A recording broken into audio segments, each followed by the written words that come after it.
ce soir, avec l'aide de Dieu,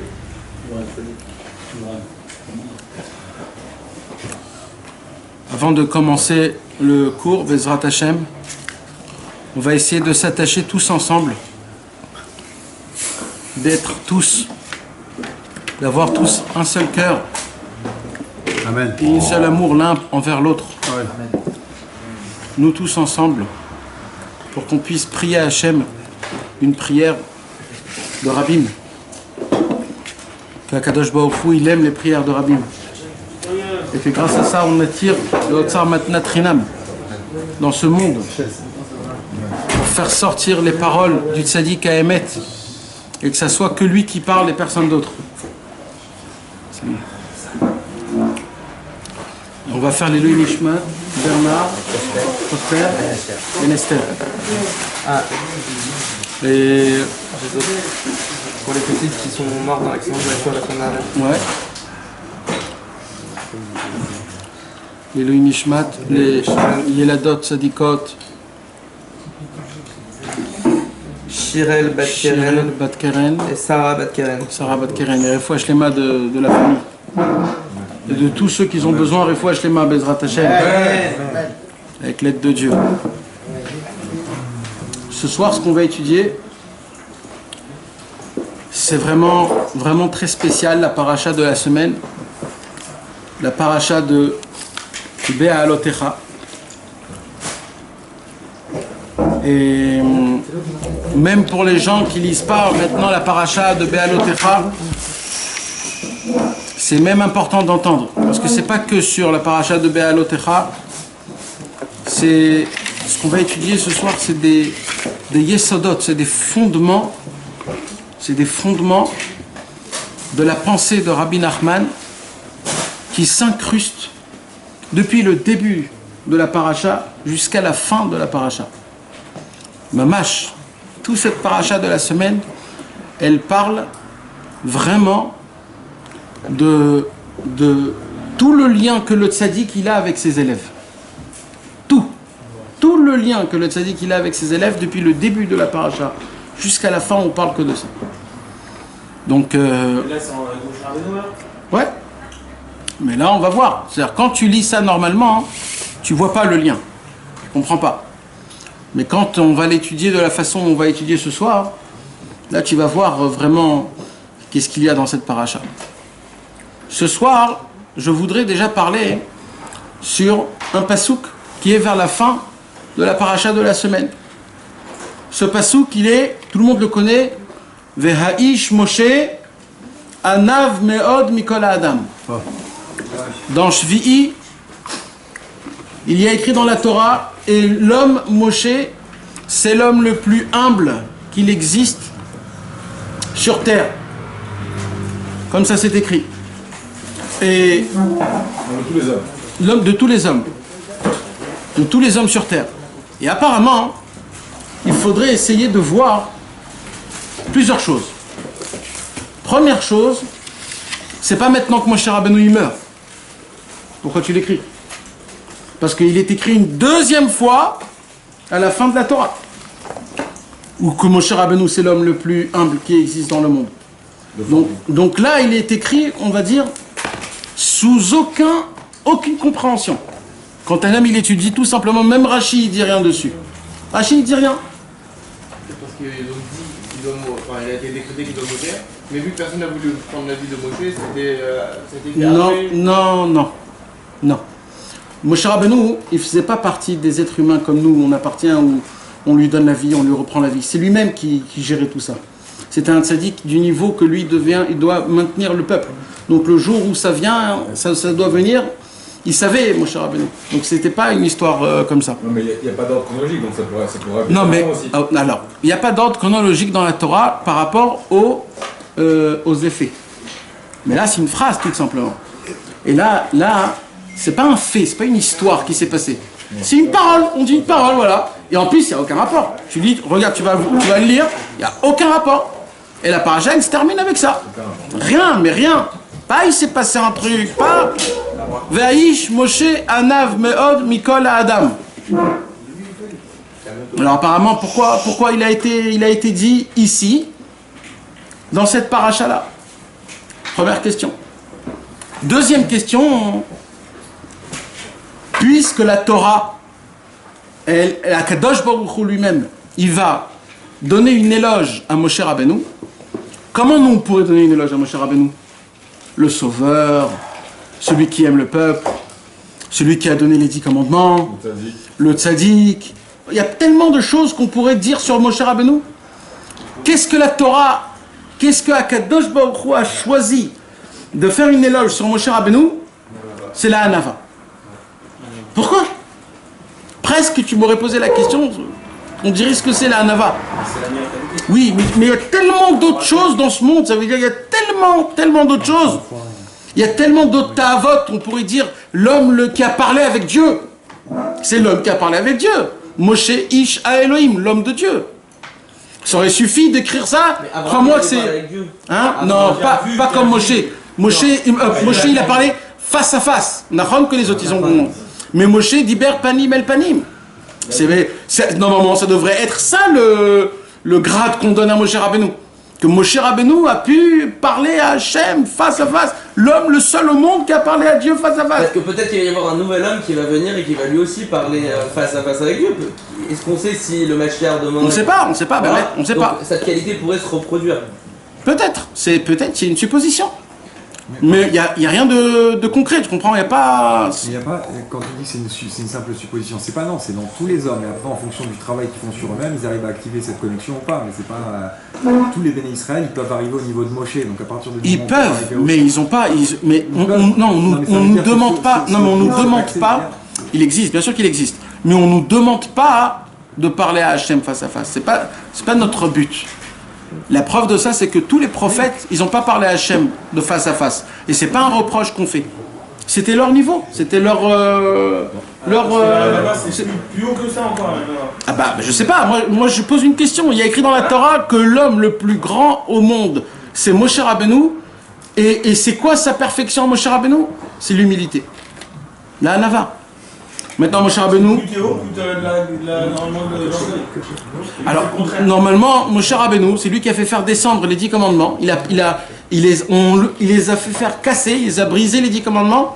Il est remonté une deuxième fois et il a obtenu une deuxième fois la Rahmanout d'Hachem, la pitié et la miséricorde de Dieu, pour qu'on puisse recevoir une deuxième fois les 10 commandements. C'est un fait qui n'a jamais été fait. C'est un exploit qui est énorme, qu'on ne peut même pas s'imaginer. Cet exploit, comment Moshe Rabbeinu, il a pu, comment on dit, les charnéas, il a pu convaincre Akadosh Baruch Hu, malgré tout, de nous donner une deuxième fois les 10 commandements. Et la deuxième fois qu'il nous a donné les 10 commandements, c'était pas comme les premières, ils étaient encore meilleurs. Il nous a donné avec les 13 attributs de pitié et de miséricorde. Akadosh Baruch Hu, il s'est dévoilé comme un Kezaken Malé Rachamim, comme un sage rempli de miséricorde. Ça veut dire Akadosh Baruch Hu, quand il nous a donné les deuxièmes commandements, il ne nous a pas donné en disant « Bon allez Moshe, tu m'as cassé la tête, prends tes 10 commandements et vas-y, va là. » Non, il nous a donné avec une amour encore plus grande, une pitié encore plus grande, une miséricorde. Et ça, c'est que Moshe Rabbeinu. Moshe Rabbeinu qui a fait faire sortir le peuple juif d'Égypte. Moshe Rabbeinu qui a ouvert la mer avec son bâton. C'est quoi ce que tu lui donnes? Tu lui donnes un Hanava? Alors il doit se cacher un méga secret dans ça. Ça peut être un sable, ça peut être plein de choses, mais un Hanava... Un Hanava, c'est quoi? Qu'est-ce qu'il y a de spécial? C'est la plus grande des qualités. Ça c'est certain, c'est connu que c'est la plus grande des qualités. C'est comme Hachem, il est Adam. Mais- Alors qu'il pourrait être le Dieu. Nahon, mais t'as raison. T'as raison. Mais quand même c'est une question à essayer de découvrir. Pourquoi la Hanava? Qu'est-ce qu'elle a de spécial la Hanava? Elle annule. Tov. Alors pour essayer de comprendre toute cette histoire-là, hein, il faudrait qu'on essaye de rentrer un petit peu dans la paracha et de voir qu'est-ce que la paracha, de quoi nous parle la paracha cette semaine. Alors écoutez bien mes amis, au tout début, Akadosh Baruch Hu nous demande de faire pour la première fois la menorah. Allumer la menorah. Allumer la menorah, mes amis, c'est quelque chose, on a déjà parlé de ça il y a 2 ou 3 ans, un cours en entier. C'est quoi d'allumer la menorah? C'est le Aaron à Cohen qui devait allumer les bougies de la Hanoukia. Et c'était pas Moshe Rabbeinu, c'était Aaron à Cohen qui devait l'allumer. Et à Kadosh Baruch Hu, dans cette paracha-là, mes amis, on va parler beaucoup des Lévi'im. C'est qui les Lévi'im? C'est qui les Lévim? Alors il y a les Lévim, famille Lévi. Mais les Lévim... C'est ceux qui étaient en charge de les aînés. l'allumage Les aînés. du roi. Alors le Rambam, il dit, à la fin de Ilchot Shemitah, il dit que, en fait, Lévi, c'est une grade. C'est un niveau, en fait. C'est pas juste un nom de famille. Il dit le Rambam, chaque homme peut être un Lévi. S'il veut. C'est une halakha psuka, c'est pas du moussa. Une halakha psuka. Maintenant, bien sûr, on parle pas de Lévi où il peut recevoir. Il a dit, mais de se conduire comme un Lévi. Comment? Il dit Rabbeinu. Il dit le Rambam, pardon. Alors non. Alors le Rambam, il dit, au moment où un homme, il est prêt à vivre comme un Lévi, il a la permission de se conduire comme un Lévi. C'est-à-dire, dans cette paracha là, mes amis, Akadosh Baruch Hu, il va dire aux Lévi'im, garde-moi les Lévi'im pour moi, ils sont à moi, ils sont saints. Comme ça, Hachem dit. Ils m'appartiennent, les Lévi'im. À quel moment il écrit ça? La paracha là, tout de suite. Tout de suite. Donc, quand il a commencé à dire le travail des... Alors, le travail de la Ménorah, là, qu'est-ce qu'il dit? Il dit, Vaïdaber Adonai el Moshe les morts.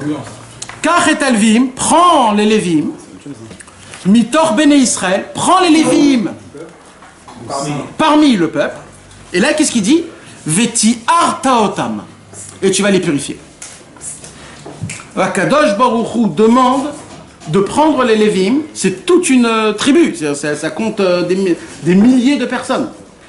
Et qu'est-ce qu'il leur demande? Il leur dit, les Lévim ne peuvent pas être comme les autres, je veux que eux, tu les purifies.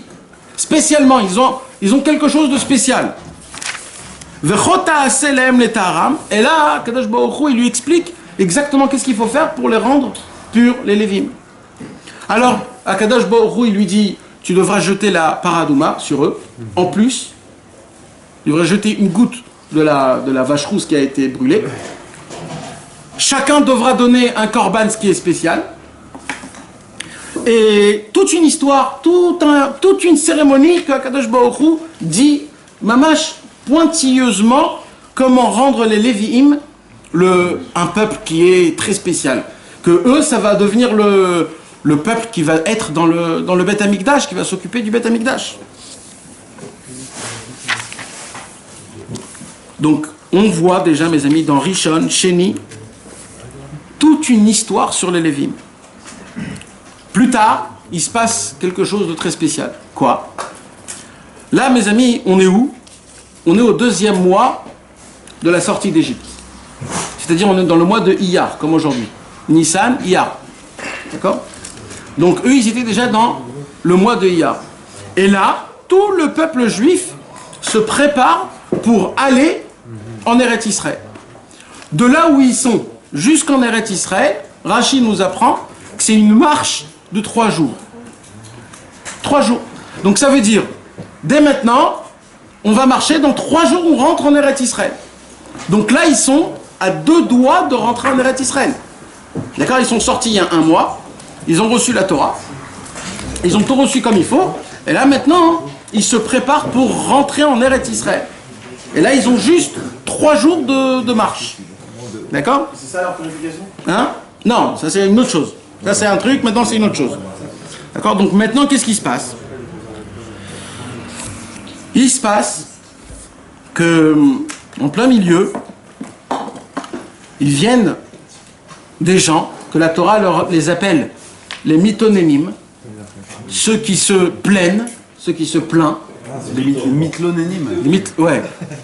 Mais on dit en hébreu mitonénim. Les maîtres. Ouais. Mitonen. Des grognards. Alors, la Torah, elle dit, ils sont venus des mitonénim. C'est qui les mitonénim, elle dit la Torah?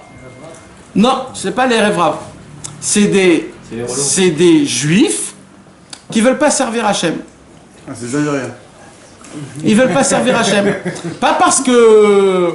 Pour plein de raisons. Eux, ils sont fatigués, donc toujours ils râlent tout ce qu'on leur dit. Pourquoi on les appelle les grogneurs? Parce que depuis qu'on a reçu la Torah, ils n'arrêtaient pas de dire « Oh là là, combien d'ordonnements, combien c'est interdit, combien il faut faire ?» Toujours, ils disaient ça.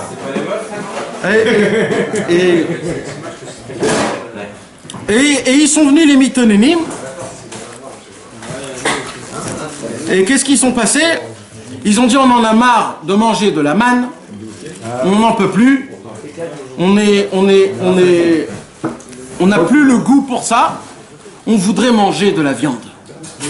On voudrait manger des fruits, des légumes, de la viande, on voudrait boire des bonnes boissons, on en a marre. Dès que les Mitoninim, ils ont fait ça, il y a écrit que le Asaf Souf, c'est qui le Asaf Souf? C'est un niveau encore plus bas que les Mitoninim. Et Rachid il dit c'est qui Asaf Souf? C'est ça le Erev Rav. Dès que les Erev Rav, ils ont vu que des Juifs, c'est sorti la première grogne, ils sont venus chez Moshe Rabbeinu et ils ont dit on en a marre, on veut arrêter de marcher, etc., etc., etc. Ouais. Et là, Kadosh Baruch Hu, il en a eu vraiment très marre de ça. Et Kadosh Baruch Hu a fait une épidémie. Une épidémie où des milliers de Juifs sont morts. À cause des cailles. Pas juste des Juifs, bien sûr aussi des Erev Rav. Il y en a beaucoup, beaucoup, beaucoup qui sont morts. Et là, mes amis, il se passe quelque chose de très grave, c'est quoi? C'est Hachem. Il dévoile à Moshe Rabbeinu que apparemment, si c'est comme ça que ça continue, ça ne sera pas dans 3 jours qu'on va rentrer en Eretz Israël. Il lui a pas dit encore 40 ans. 40 ans, c'est la semaine prochaine quand tu auras les explorateurs. Mais là, Akadosh Baruch Hu, il fait un clin d'œil à Moshe, ça va pas être aussi facile comme tu le crois. Alors Moshe Rabbeinu, lui, croyait que c'était quoi la chose la plus dure? Faire sortir le peuple juif d'Égypte. Ça fait 400 ans qu'ils sont en Égypte, mais de le faire sortir, c'est fini. Si Akadosh Baruch Hu, il était avec moi dans les 10 plaies, dans la mer Rouge, etc., après le reste, ce serait rien du tout. Mais là, il dévoile, Moshe Rabbeinu, qu'en fait, ce qui s'est passé en Égypte, c'est rien du tout. Et ce qui lui attend, c'est encore très... Et lui, il ne savait pas. Et de là, mes amis, c'est très important. C'est très important qu'on voie ça, parce que dans cette histoire a changé tout le contour de notre histoire à nous. Tout. Et c'est ce qui se passe. Troisième chose qui se passe dans la paracha de la semaine, ça aussi on a fait un cours en entier, il y a peut-être 2 ans ou 3 ans. Et dans ce cours-là, on parle de qui? Écoutez bien comment la Torah elle nous parle. Regardez bien les mots, parce que les mots, c'est quelque chose d'énorme. Moshe Rabbeinu, il a entendu des paroles de Kadosh Baruch Hu, il rentre dans le peuple, et quand il rentre dans le peuple, il dit « Peuple, levez-vous ». Le peuple se lève, ils ne comprennent pas pourquoi, et il dit « J'ai quelque chose à vous dire de Dieu ». Jamais Moshe Rabbeinu il a dit ça. Jamais. Jamais il a dit à eux de se lever. Pourquoi tu te lèves? Normalement on s'assoit. Non, imdou. Imdou veshme'a ma yetzaveh Hashem alechem. Levez-vous et écoutez ce que Dieu m'a ordonné pour vous. Et là il dit Vaïdaber Hashem el Moshe les morts, Daber el Bnei Israël les morts. Ish, 2 fois ish. Tout homme. Ish. Pourquoi écrit 2 fois ish? On ne sait pas. Il n'y a pas une connotation affectueuse quand il y a. L'appellation est il y a. Bien sûr qu'il y a. Mais, hein? Quand c'est doublé, c'est une insistance. Nachon. Mais quand même dans la Torah, ça ne suffit pas. Dans la Torah, chaque mot, on est obligé de retirer quelque chose. Mais c'est vrai que c'est une importance.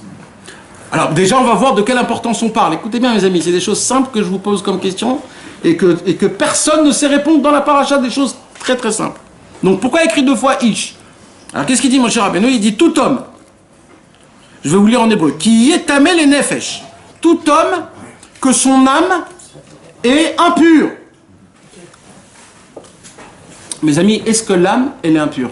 Tu peux répéter les mots, s'il te plaît? Ish qui yetameh la nefesh. Oui, il parle du nefesh, il parle de la partie basse de l'âme. Non, nefesh, ça fait partie de l'âme quand même. Oui, mais c'est un niveau. Mais c'est quand même une âme. Et le nefesh, c'est un nefesh. Il y a des chamas qui ne peuvent pas dire ça. Même le nefesh abémi, c'est spirituel. Et là, on ne parle pas de nefesh abémi. Nefesh abémi, c'est bien après qu'ils ont. Dans la Torah, on ne parle pas du nefesh abémi. Dans la Torah, on parle du nefesh eloki tout le temps. Tout le temps, on parle du nefesh eloki. Donc ici, il dit qui yetameh la nefesh. Un homme qui soit impur dans son âme. Mes amis, ça n'existe pas de rendre impur une âme. C'est quoi qu'on rend impur? Le corps. C'est que le corps. Tout ce qui sort du corps. Non, mais c'est ça. Non. Qui yetameh la nefesh o baderer rechoka. C'est le même. C'est le même inyan. Ça veut dire ou. Attends, quel rapport il dit? Il lui dit si votre âme est impure, ou bien que vous êtes. Non, tout homme que son âme est impure. Oh, D'accord. regarde, ou que vous êtes. Ou alors, la Torah continue. Ou alors, c'est un homme qui vient d'un long chemin. Lachem, oledorotechem, pour vous, ou pour quelqu'un dans le futur. Qu'est-ce que se passe? Ve'asa Pesach l'Adonai, il fera Pesach de Dieu. C'est quoi cette histoire-là? C'est l'histoire des gens qui n'ont pas pu faire le Korban Pesach en son temps. Ah, c'est ça. Voilà. Alors, là, qu'est-ce qu'elle dit la Torah? Le pshat. C'est quoi le pshat? Un homme qui était impur et qui n'a pas pu faire le Korban Pessah, parce que Korban Pessah, on doit le faire que quand un homme il est pur. Alors, s'il n'a pas pu faire le Korban Pessah, il doit le faire le Pessah Sheni. Il doit le faire le 15 Iyar. C'est pas parce qu'on l'a raté le 15 Nissan qu'on ne peut plus le faire. Non, il faut tous le faire. Alors, c'est quoi les conditions? Les conditions, c'est un homme que son âme qu'il a été impur, à cause d'une toute impureté qu'il y avait à l'époque. Et deuxième condition, c'est quoi? C'est un homme qui est Bederech Rechoka, qui vient d'un long chemin, c'est-à-dire un homme qui habite très loin, qui n'a pas pu venir en temps à 15 Nissan. Alors on lui dit, viens le 15 Iyar et tu feras le deuxième Pessah. Ça, mes amis, sur ça, j'ai des tonnes de questions où on a vu qu'on peut faire un deuxième Pessah. Vous avez vu, un Sukkot Sheni, un Lag BaOmer Sheni, un Kippour Sheni, Shabbat Sheni. Shabbat, tu peux le faire en mercredi. Où on a vu que Pessah, on fait un Pessah Sheni. Et pourquoi il dit les nefesh? Pourquoi il dit ici de purifier l'âme? L'âme, elle est toujours pure. C'est le corps qui est tamé. Donc normalement ici, il devait dire qu'il y est tamé la gouffe. Mais on parle beaucoup dans la Mesorah, tout ça, de... Alors dans chaque chose... D'un retranchement du peuple. Si des retranchements du peuple, c'est qu'elle est pas pure. Eh ben, sache une chose, que sur... On parle de l'effet, on dit. Alors à chaque fois qu'on parle de ça, il y a une explication spéciale à ça. Mamash. Une explication spéciale. Comment il peut y avoir des Rechokas s'ils sont sortis de Mitzrayim? Non, c'est pour le futur, le Dorotechem. Ah, ok. Les Dorotechem. Donc un homme, maintenant, un homme qui est loin et qui n'a pas pu faire le Pessah le 15 Nissan, on lui dit de faire le 15 Iyar. C'est la première fête que l'âme Israël a fait ensemble. D'accord. Ils sont à un niveau tous de folie et il leur manque la fête du klal. Genre, ils ont un manque. Tu peux pas les laisser comme ça. C'est pas genre Stam, ils ont raté. Alors, t'as raison, si ça serait que comme tu le dis toi. Mais le problème, c'est quoi? C'est que tout ce qu'on fait dans la Torah et les mitzvot, la majorité, Zecher le Yetziat Mitzrayim. La mezouza que tu mets, Zecher le Yetziat Mitzrayim. Dans le Kiddush, Zecher le Yetziat Mitzrayim. Tout ce que tu dis. Donc, c'est pas que tu rates la fête de Pessah. Tu le dis, si tu l'as raté, tu le dis dans le Kiddush, tu le dis dans la mezouza, dans tes téfilines, partout tu dis Zecher Yetziat Mitzrayim. Donc c'est pas que tu rates l'essentiel. Et même Sukkot, c'est Zecher Yetziat Mitzrayim. Même Shavuot, c'est Zecher. Comment Pessah ici, il vient, il te dit, c'est quoi les deux conditions? Deux conditions qui sont, on va dire, un peu spéciales. Un, il a été impur. Et deux, c'est un homme qui vient de loin, donc il n'a pas pu venir en temps. Mais c'est quoi ce Inyan là? C'est des questions que je pose sur la paracha. Après, Akadosh Baruch Hu, vers la fin de la paracha de la semaine, Akadosh Baruch Hu, il fait descendre sa shrina pour la première fois sur le Mishkan.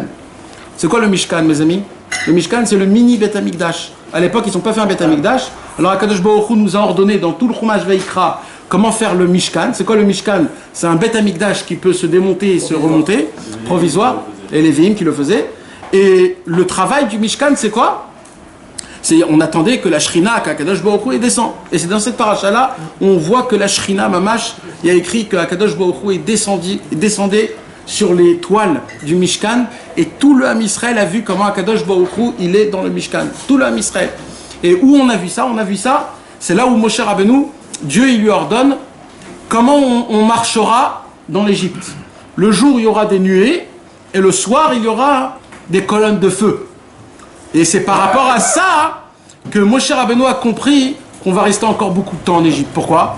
Parce que j'ai pas besoin des colonnes de feu ni des nuages. Si c'est dans 3 jours, je rentre. Si maintenant Hachem il me donne les colonnes de feu et les nuées, c'est que je vais pas rester ici 3 jours. C'est que je vais vraiment je vais être ici beaucoup de temps. Et c'est là où Moshe Rabbeinu, d'un côté, il a eu très peur. Il s'est dit, qu'est-ce qu'il fait là, Hachem? Pourquoi ça arrive, ça? Qu'est-ce qui m'attend? Si vraiment il faut des colonnes de feu pendant 40 ans et des nuées pendant 40 ans c'est qu'il va se passer un truc. Pendant le désert, pour les protéger. 3 jours? Parce que là, on était à 3 jours d'Eretz Israël. Mais ça va protéger des Chrétiens aussi. 3 jours. Alors, qu'est-ce qu'il dit Rashi? Rashi, il dit, ils ont fait le chemin de 3 jours et ils l'ont fait en un seul jour, tellement qu'ils voulaient rentrer en Eretz Israël.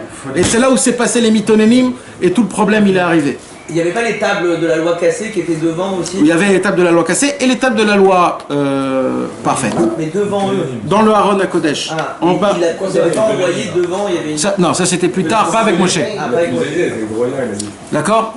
Et c'est là où, vers la fin, mes amis, c'est là où, vers la fin, on commence à dire Vaïsh Moshe Anav Meod Mikol Adam, que Moshe Rabbeinu, c'est l'homme le plus humble de tous les hommes.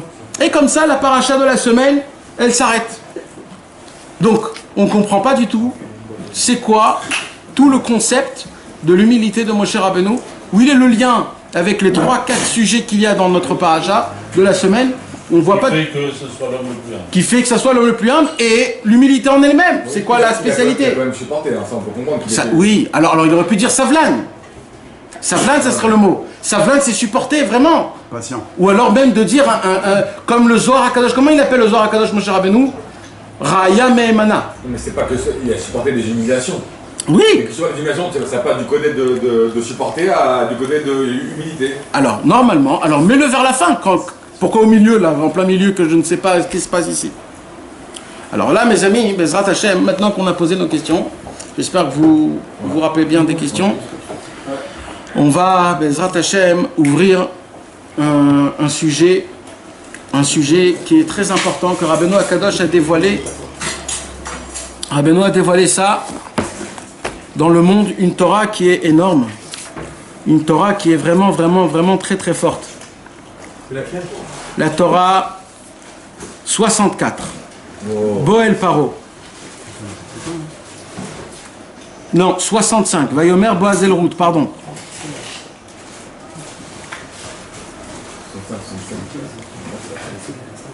Alors mes amis, Bezrat Hashem,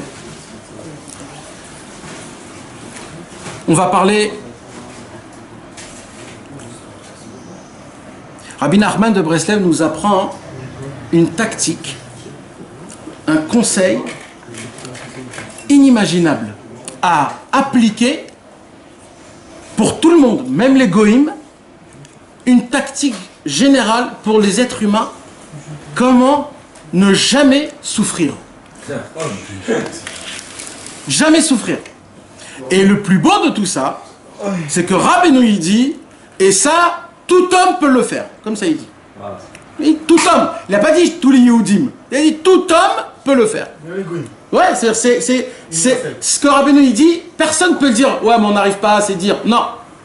Il y a une possibilité d'appliquer cette chose, et cette chose-là, elle peut nous enlever toutes les souffrances qui existent dans le monde.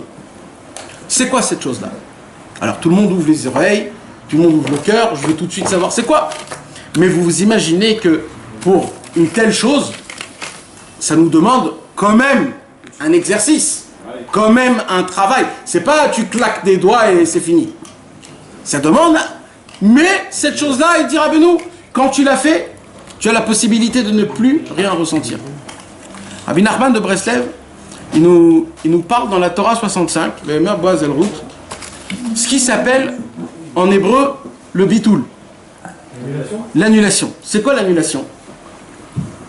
Rabbi Nachman de Breslev, je ne vais pas rentrer dans la profondeur du sujet. Tu vas l'écouter moi? Non, je l'ai ici, là, en face. Et je ne vais pas rentrer parce qu'il y a énormément à dire à ce sujet-là, mais je vais juste dire ce qui nous touche à nous dans notre Chidush Torah, dans notre Dvar Torah sur le Be'alotra. Rabbeinu, il dit Baruch atah Adonai Eloheinu melech haolam shekol hamidor. Rabbeinu, il dévoile comme ça.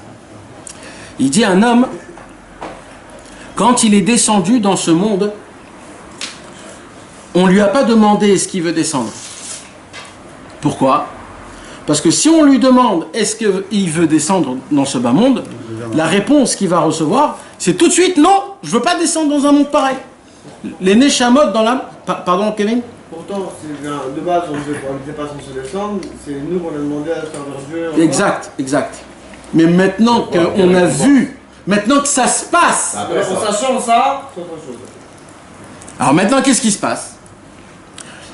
Il y a écrit dans la Mishnah que Akadosh Baruch Hu, par force, il nous prend et il nous jette dans notre maman.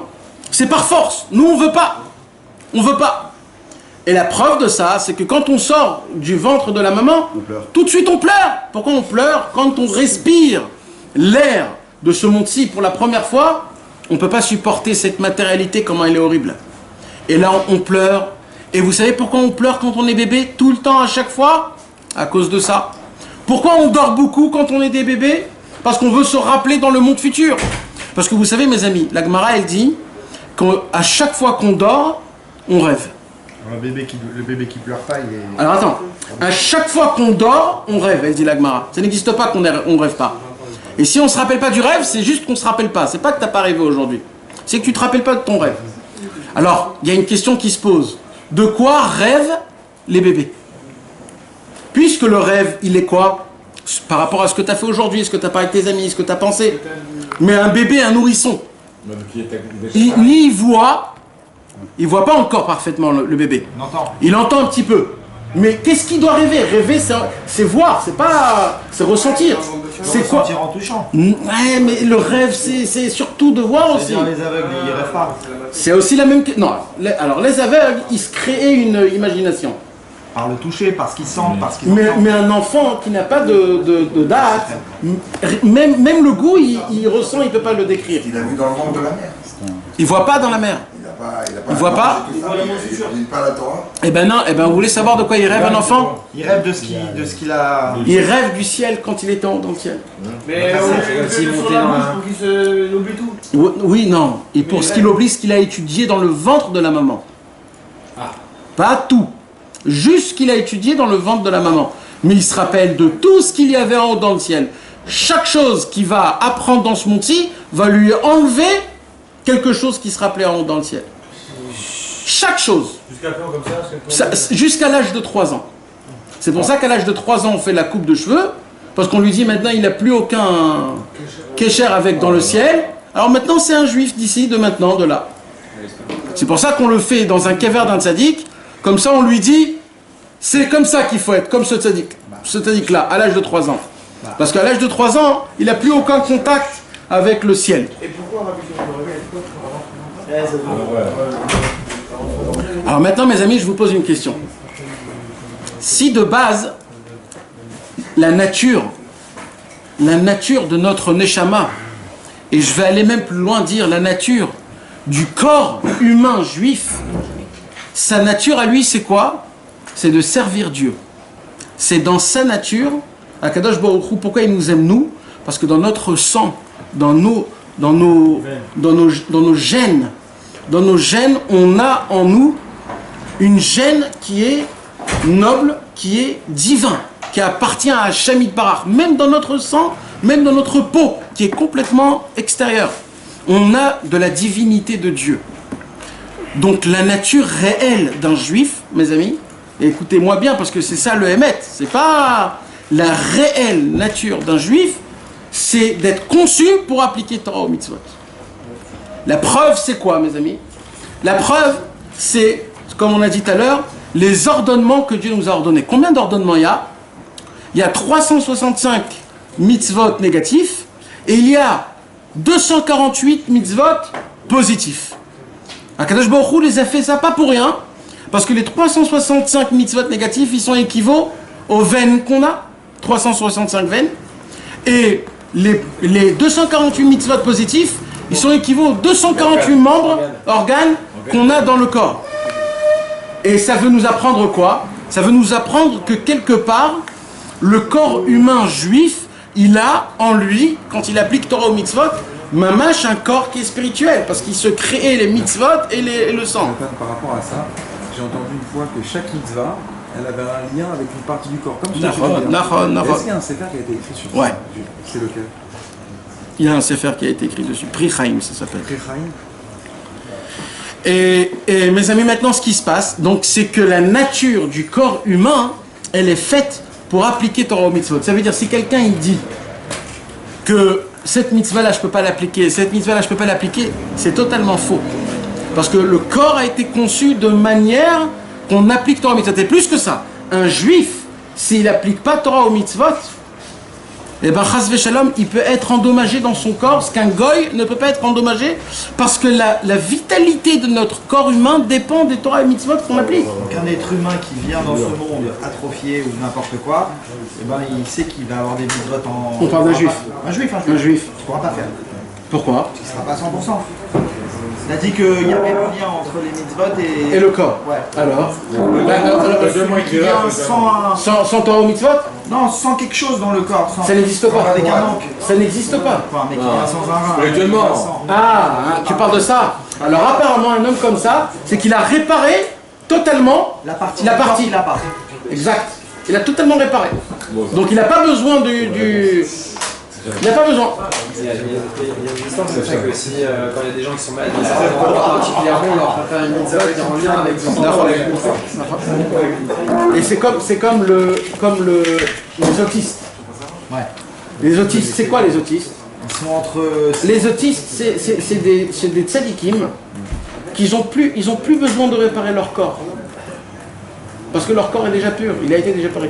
Mais comme ils ont quelques petites choses, des petites avérotes qu'ils avaient fait, et qu'ils ne veulent pas aller, encore une fois, dans le... Alors ils demandent à Hachem, eux-mêmes, mets-moi dans un corps qui ne fera pas de péché, pour que je puisse souffrir juste ce que j'ai besoin, et après partir quand j'ai besoin de partir. C'est énorme. Mais eux, c'est vrai que les autistes, ils ont une vérité qui est... Je sais pas, c'est très compliqué, je sais pas. Alors maintenant, qu'est-ce qui se passe, mes amis? Alors, on va avancer. Maintenant, c'est quoi la nature? On va prendre... Vous savez que chaque nature, le Harizal, il savait, le monde a été créé avec 4 mélanges. L'eau, le feu, l'air et la terre. Et tous les dérivés qu'il y a dans ce monde-ci est fait de ces 4 choses-là, même le corps humain. Maintenant, chaque chose, mes amis, l'eau, le feu, l'air et la terre, comment on les grade en fonction de comment ils sont, vers où ils vont. D'accord? Je vais vous donner un exemple. Le feu, quand tu l'allumes, toujours vers l'eau. T'as beau le mettre, même à l'envers, toujours il se mettra tout en haut. Donc le feu, c'est le plus haut et le plus important et le plus spirituel. D'accord? L'eau, par contre, c'est le plus bas. Pourquoi c'est le plus bas? Là où tu le mets, il descend. Et c'est quoi l'eau? C'est tous les désirs, les plaisirs. D'où viennent les plaisirs et les désirs? De la matière qui s'appelle l'eau. Ouais. C'est justement parce que ça vient de l'eau, il n'y a que l'eau qui peut te purifier. Elle ne peut pas aller plus bas que la terre. La terre, c'est elle qui la maintient. Non, mais la terre... L'eau, elle va plus bas que la terre. L'eau, elle va plus bas que la terre. L'eau, elle pénètre la terre. Elle pénètre la terre. Si on s'écarte, Hein? Alors attends, on va en parler de ça aussi. Il y a que les donc maintenant, c'est pour cela que dans la Torah, comment on donne la signification d'une neshama? Parce que chaque chose de la Torah nous donne la signification. C'est quoi la signification de la neshama? La Torah, dans Shlomo HaMelech, elle nous dit, ça ressemble à une bougie de feu. Comme c'est écrit, Ner Hashem, Nishmat Adam. C'est quoi la bougie de Dieu? C'est la neshama de l'homme. Donc de là, on apprend que si la neshama, elle est exactement pareille que le feu, et que le feu, là où tu le mets toujours, elle est vers le haut, apparemment, on devrait dire que la neshama, elle a cette même chose-là, c'est-à-dire, c'est que tout le temps, elle veut que monter dans le ciel, elle veut pas rester dans ce corps, elle veut rien avoir, aucun contact, elle est comme le feu, elle veut brûler, consommer, elle veut que monter en haut. Consumer. Et la neshama, apparemment, elle est pareille. C'est la raison pour laquelle, quand on est déjà trop fatigué, ou quand des fois on est malade, ou quand des fois on est... Qu'est-ce qui se passe? La Neshama, elle veut sortir du corps. Et quand elle veut sortir du corps, t'es fatigué, ou alors t'as envie t'es malade, tu te sens pas très bien. Parce que la Neshama, elle veut que monter en haut. Et quand la Neshama se sépare du corps, c'est pas bon du tout. Alors, mes amis, là il vient la question, c'est comment c'est possible que nous, en tant qu'êtres humains, on a la possibilité encore d'avoir un contact avec ce monde. Si la Neshama, elle est aussi forte, si la Neshama, elle est réellement de telle. On a une Neshama, mes amis. Imaginez-vous, on fait rentrer dans notre corps une partie de Moshe Rabbeinu. Qu'est-ce qui nous arrive? Hein, Jimmy, si tu as l'ongle de Moshe Rabbeinu, l'ongle de son pied le plus petit, qu'est-ce qui se passe si on te le met sur toi? On peut même pas s'imaginer. C'est pas qu'un homme, on peut même pas s'imaginer. On peut plus exister totalement, tellement que c'est... Mais mes amis, quand on a une Neshama dans notre corps, c'est exactement pareil. Parce que vous voulez savoir que la Neshama de Moshe Rabbeinu, c'est exactement la même Neshama que nous on a. C'est la même quantité, le même niveau, du même endroit. La Neshama de Moshe Rabbeinu, elle est exactement comme celle de la tienne. Donc, en fait, tu as en toi une partie de Moshe Rabbeinu. Alors, comment c'est possible qu'on peut vivre de tel? En fait, on est tous des schizophrènes. On a le corps humain et on a la Neshama. C'est ce que la Torah nous dit, le Yetzer HaTov et le Yetzer Hara, le bon penchant et le mauvais penchant. Et on ne sait pas toujours ce qui se passe. Malheureusement, mes amis, quand la Neshama, elle voit, qu'est-ce qu'elle fait, la Neshama? Tout le travail de la Neshama, c'est d'éduquer et de formater le corps. C'est ça la Neshama, mes amis. La Neshama, son travail, c'est d'éduquer le corps, de lui donner des envies spirituelles. L'amour pour Shabbat Kodesh, l'amour des Téphilines, l'amour de la Vodat Hashem, de prier, d'étudier la Torah, de dévoiler des grands secrets. Toutes ces choses-là, ça vient d'où? Ça vient de la Neshama. Et la Neshama, elle perçoit le corps que ça vaut la peine d'appliquer la Torah, ça vaut la peine, tout ça vaut la peine. Mais il y a des moments où la Neshama, elle commence à baisser les bras et elle dit, ce corps-là ne veut pas m'écouter. Ce corps ne veut pas m'écouter. Comment on fait alors? Alors la Neshama, elle a la possibilité de s'en aller un petit peu, un tout petit peu. C'est-à-dire, on a la Neshama dans le foie, dans le cœur et dans le cerveau. Dans 3 endroits. Quand la Neshama, elle voit que le corps, il ne veut pas être éduqué spirituellement, qu'est-ce qu'elle fait, la Neshama? D'abord, elle s'enlève du cerveau. Elle s'enlève du cerveau. C'est laquelle la plus importante? Celle du cerveau. Alors celle du cerveau, qu'est-ce qu'elle fait? Où elle va? Elle monte au-dessus de toi et elle reste en haut. Ça s'appelle Or Makif, la lumière qui t'entoure. D'accord? Et qu'est-ce qui se passe? Le cerveau donc devient nu de la Neshama. Et c'est là où commence, c'est là où la Gemara elle dit, quand un cerveau est vide, c'est là où les péchés y viennent. Comme ça c'est écrit. Pourquoi? Quand tu n'as rien dans ta tête, c'est là où la tête elle doit toujours travailler. Donc quand tu n'as rien dans ta tête, elle va travailler dans le mal. C'est mamage ça. Quand un homme il est occupé dans sa tête, il ne pense pas à faire des péchés. C'est quand il commence, c'est quand son cerveau il est vide. Et quand son cerveau il est vide, quand la Neshama elle a vu que le corps ne veut pas être éduqué, le corps ne veut pas être éduqué, alors elle dit je pars. Je pars. Ça sert à quoi de rester, de moisir dans un cerveau pareil? Ouais. Et là, qu'est-ce qui se passe, mes amis? Il y a tous les problèmes du cerveau. Des fois, c'est des mal de tête. Mais il n'y en a pas que la Neshama, qu'est-ce qu'elle dit, je pars? Ça n'existe pas, ça? Si, non, elle part pas, mais elle reste à côté, mais elle se... Attends, je vais t'expliquer pourquoi. Je vais t'expliquer pourquoi. Alors maintenant, qu'est-ce qui se passe? Alors qu'est-ce qui se passe? Et là, elle commence à avoir des problèmes dans le cerveau. Tout ce qui est les problèmes dans le cerveau. Chas v'shalom, des mauvaises pensées, des craintes. Il y a des gens qui sont parano, ils ont des craintes qui sont pas bien, des peurs. Ça peut tuer des vies, ces choses-là. Quand ça t'arrive, chas v'shalom, c'est... Lo alenu mamash. Et ça vient d'où? C'est parce que la neshama, elle est partie du cerveau. Après, mes amis, je ne vais pas rentrer dans tout ça parce qu'il y a beaucoup à parler, mais c'est tout ce qui est autour du cerveau. Après, quand le corps il voit, il continue à ne pas s'éduquer de la neshama, et il continue à faire ses bêtises et ses plaisirs et ses ta'avot, etc. La neshama, elle dit, bon, il n'a pas compris pour le cerveau, je vais partir du cœur. Et quand la neshama, elle part du cœur, là, mes amis, commencent à rentrer les désirs et les plaisirs de ce monde-ci, où tu te dis, mais c'est pas possible. Je suis aspiré à ce monde. Je suis totalement tétanisé. Comme si qu'on m'oblige, Chas Shalom, à fauter, à avoir des mauvaises pensées, à regarder à droite à gauche. C'est vraiment le cœur, tout ce qui touche le cœur. On tombe, Chas Shalom, dans les 3 ta'avot, la ta'ava des aliments, la ta'ava de la débauche et la ta'ava de l'argent. Je suis bête. Attends. Les 3 sont dans le cœur. Les 3, ils sont dans le cœur. Qu'est-ce qu'il y a dans la tête et le... C'est la chorma, c'est la Torah, c'est le dat, c'est la emuna, c'est tout ce que... C'est le chorma d'Ikdusha. Toute la sagesse, toute la... Maintenant, le problème, c'est qu'il reste maintenant que où? Dans le foie. Le foie, mes amis, c'est le membre qui a le plus de sang concentré. Pourquoi? Parce que le travail du foie, c'est quoi? C'est justement de prendre le mauvais sang, le laver maximum et de le rendre plus ou moins propre.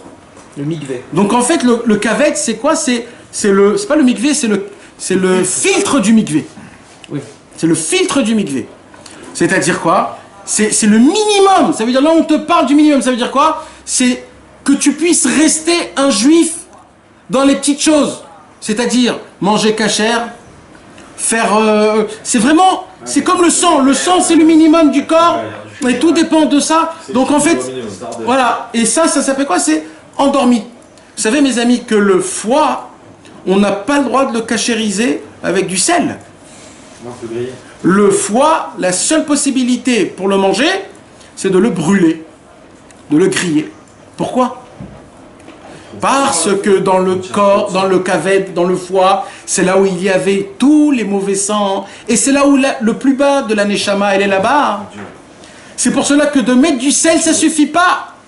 Il faut brûler le foie. Et c'est quoi le brûler, mes amis? C'est quoi le brûler? On va en parler. Alors de là, le Ari Akadosh, mes amis, il nous apprend. Et Rabbi Nachman, il dévoile dans la Torah. Ça voudrait dire que quand un homme y souffre, c'est juste un problème de recoordonner la neshama dans ses 3 membres. Cerveau, cœur et foie.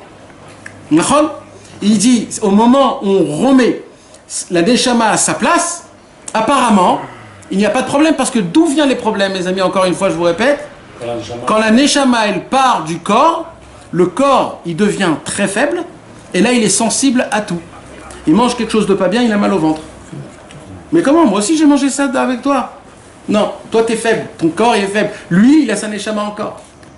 Toi, ton corps, il est faible parce que ta neshama elle est partie. Donc un homme, c'est quoi? D'où vient la souffrance, mes amis? Elle à côté de toi, elle se met en haut.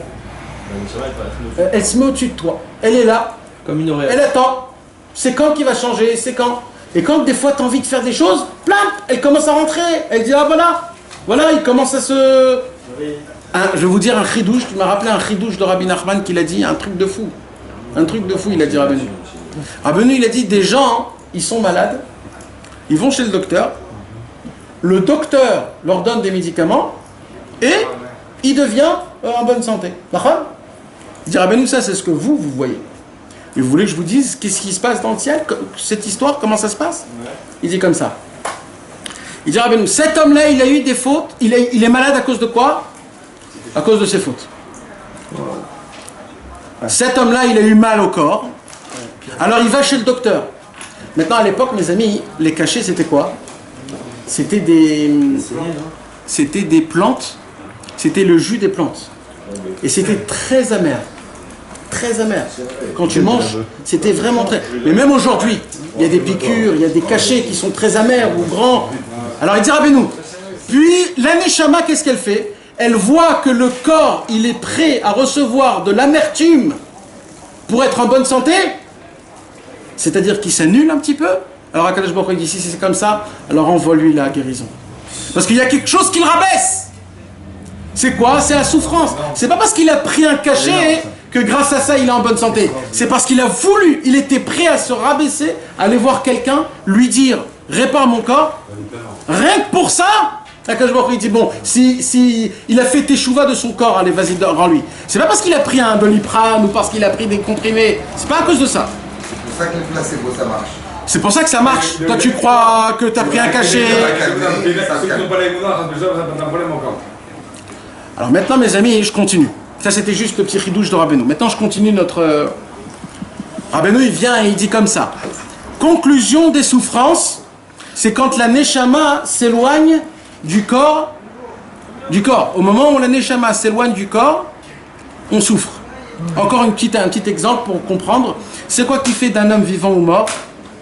C'est la respiration. Et la respiration c'est quoi? Ruach Elohim, c'est la neshama. Comment Hachem il nous a fait faire rentrer le souffle? En nous faisant rentrer la neshama. Comment la neshama elle est rentrée dans le corps humain? En soufflant. Donc, on voit que la vitalité, c'est la neshama. Donc, au moment où la neshama se décolle même d'1% du corps, c'est là où le corps il commence il commence à être pas bien. Et il dit Rabbeinu, donc, en fait... Tout ça, c'est rien qu'en entretenant des mauvaises pensées. Ça a commencé par quand la neshama... C'est pas que les mauvaises pensées, c'est aussi la sagesse. Non, c'est très important. Il remplace la sagesse de Dieu par la sagesse extérieure. Ça arrive à tout le monde, Ted. C'est-à-dire, je vais te donner un exemple. Toujours je le donne cet exemple. Un exemple simple. Dans le monde aujourd'hui, on dit que tout tourne autour du soleil. Non, mais aujourd'hui, dans la science réelle, tout ce qui t'explique, c'est que tout tourne autour du soleil. La Torah, elle vient et dit jamais de la vie. C'est la planète Terre qui est au centre et tout tourne autour de la planète Terre. Alors maintenant, un homme qui est comment on appelle un scientifique, qu'il a grandi depuis tout le temps, que c'est comme ça que ça. Il va dire quoi? Jamais de la vie. Mais aujourd'hui, on a emmené des fusées, on fait des comptes, les comptes ils sont au millimètre près, etc., etc. C'est pas possible. Et là, il va dire, écoute, bon, ça se peut que ça veut dire quelque chose d'autre. Là, ça s'appelle de perdre sa neshama de sa tête. Parce qu'il remplace la sagesse de la Torah par la sagesse de la fille. Maintenant, il y a plein d'autres choses comme ça. Oui, parce que j'ai pas dans ma tête. Mais il y a plein, mais bien sûr qu'il y en a plein. Mais c'est ça c'est vraiment... Ça, c'est vraiment Chazak. D'accord? Ceux qui savent rien. Qui savent rien? Ça veut dire genre quelqu'un qui découvre 25 ans après qu'il est juif et qui connaît rien. Et s'il connaît rien, il connaît rien. Ouais, mais lui, il a quoi? Je sais pas.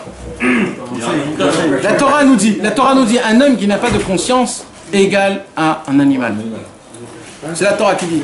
Donc tant qu'un homme, il connaît rien, il est rien, c'est un animal sur deux pattes. Rabbi Nachman dit dans la Torah 106 qu'un homme que le pauvre, c'est un homme qui est mort. Un homme pauvre, c'est compté comme un homme. Mais c'est aussi Enani El Aminada. Il dit c'est quoi un homme pauvre? C'est un homme qui n'a pas de conscience. Pour la même raison. Parce que la richesse, elle est où? Dans la conscience, encore une fois. Et un homme simple, il a une conscience? Bien sûr. Un homme simple, c'est pas un homme bête. Comme les Français y croient. Un simplé. Bah pitom. C'est un homme simple. Un homme simple, c'est qu'il donne. Écoute bien la Agdara d'un homme simple. C'est que chez lui, il n'y a pas... Ça c'est plus fort et ça c'est plus grand, ça c'est plus fort, ça c'est plus grand. Il est droit, tu peux lui dire quelque chose de très fort ou de très bas, il va le faire de la même façon. Et ça Rabbeinu il nous demande. Comme ça il nous demande d'être Rabbeinu. J'ai l'impression qu'ils sont aimés. Mamash, c'est ça le Inyan. C'est Rabbeinu nous demande d'être comme ça. C'est ça le Emet. De ne pas faire des comptes et de ne pas faire des... Fais, si c'est bien, fais. Alors, je continue mes amis. Écoutez comment c'est puissant et comment c'est beau la Torah de Rabbeinu. Rabbeinu, il vient et il nous dit, avant que je vous dise le concept de Rabbeinu, c'est un concept que quand je vais vous le dire, vous allez tous dire, ouais, je crois, je sais, c'est connu, je sais. Mais moi, je voudrais, s'il vous plaît, mes amis, de ce que je vais vous parler ce soir, vous ne savez pas. Donc ne vous dites pas dans la tête que vous savez. posez pas de questions. Non, vous le savez pas. Même si vous croyez que vous le savez, vous le savez pas. Tu crois, tu. Non mais Béhémet, parce que même moi, je croyais que je le savais. Mais je croyais rien. Mais quand j'ai approfondi, j'ai ouvert le Likout à la route, j'ai vu que j'ai rien compris. Et que Béhémet, il y a un chidouche dans Rabbeinu. Il y a un chidouche. Alors, il dit Rabbi Nachman comme ça. Il dit, il y a une façon d'annuler le corps. Il y a une façon d'annuler le corps. Vous savez, mes amis, on dort. Vous savez, on ne dort pas parce que la fatigue te gagne. On dort parce qu'on veut dormir. Je répète, on ne dort pas parce qu'on veut dormir ou parce que parce que la fatigue te gagne. On dort parce qu'on veut dormir. Non, tu tiens pas. Alors encore une fois, parce que toi tu connais pas aucun d'autre repos pour ton cerveau, alors toi tout de suite tu te dis j'ai besoin de dormir pour reposer mon cerveau. Pour le corps. Mais alors, je vais t'apprendre un grand ridouche. C'est pareil, il vient de te répondre, c'est pareil. Je vais t'apprendre un grand ridouche. Les données sont liées.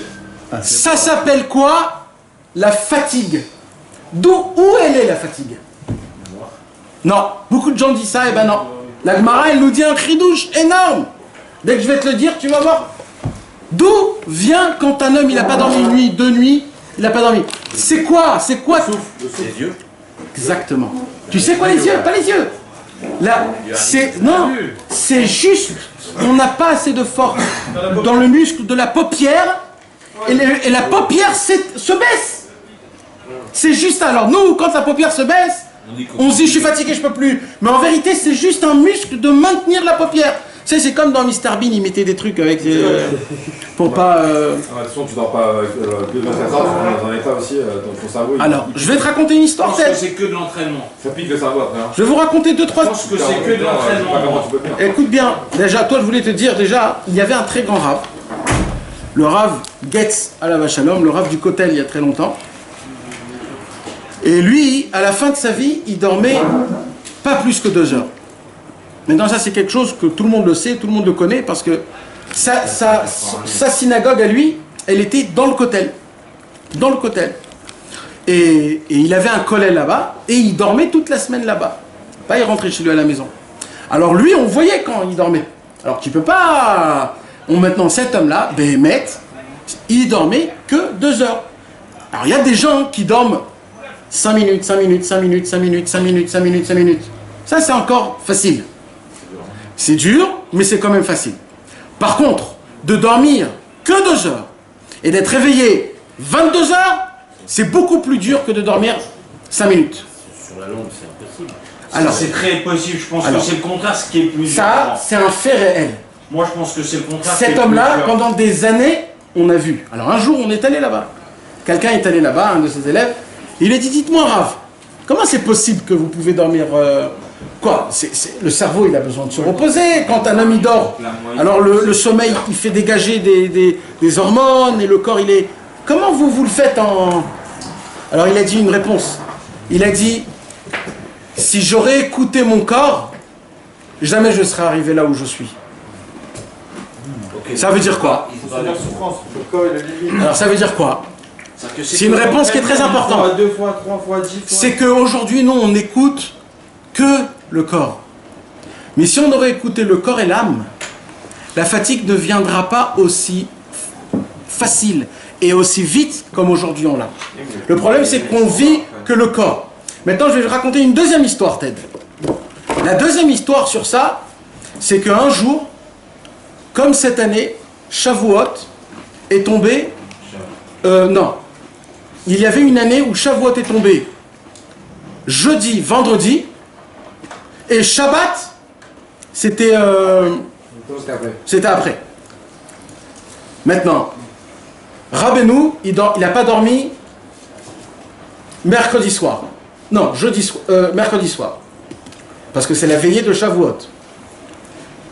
En Chutz Laaretz, il y a 2 Yom Tov. Donc le deuxième Yom Tov de Shavuot, Rabbeinu, il faisait aussi la veillée. D'accord? Maintenant, Rabbi Nathan nous raconte qu'on avait vu que Rabbeinu n'est pas allé dormir. Et en plus de tout ça, mes amis, Rabbeinu Akadosh avait un minag de ne pas dormir Motzei Shabbat. Pas dormir moitié Shabbat. Hein? Il y a Shabbat au milieu. Jeudi soir, vendredi soir et samedi soir. Donc, Rabbeinu, il avait un minag que Motzei Shabbat, jamais il dormait. Et ce Shavuot, Rabbeinu avait besoin de Rabbi Nathan et de Rabbi Naftali toujours à côté de lui. Alors Rabbeinu, il appelle Rabbi Nathan et Rabbi Naftali et il leur dit, écoutez, ne tournez pas, soyez avec moi matin, midi et soir. J'ai besoin de vous à côté de moi.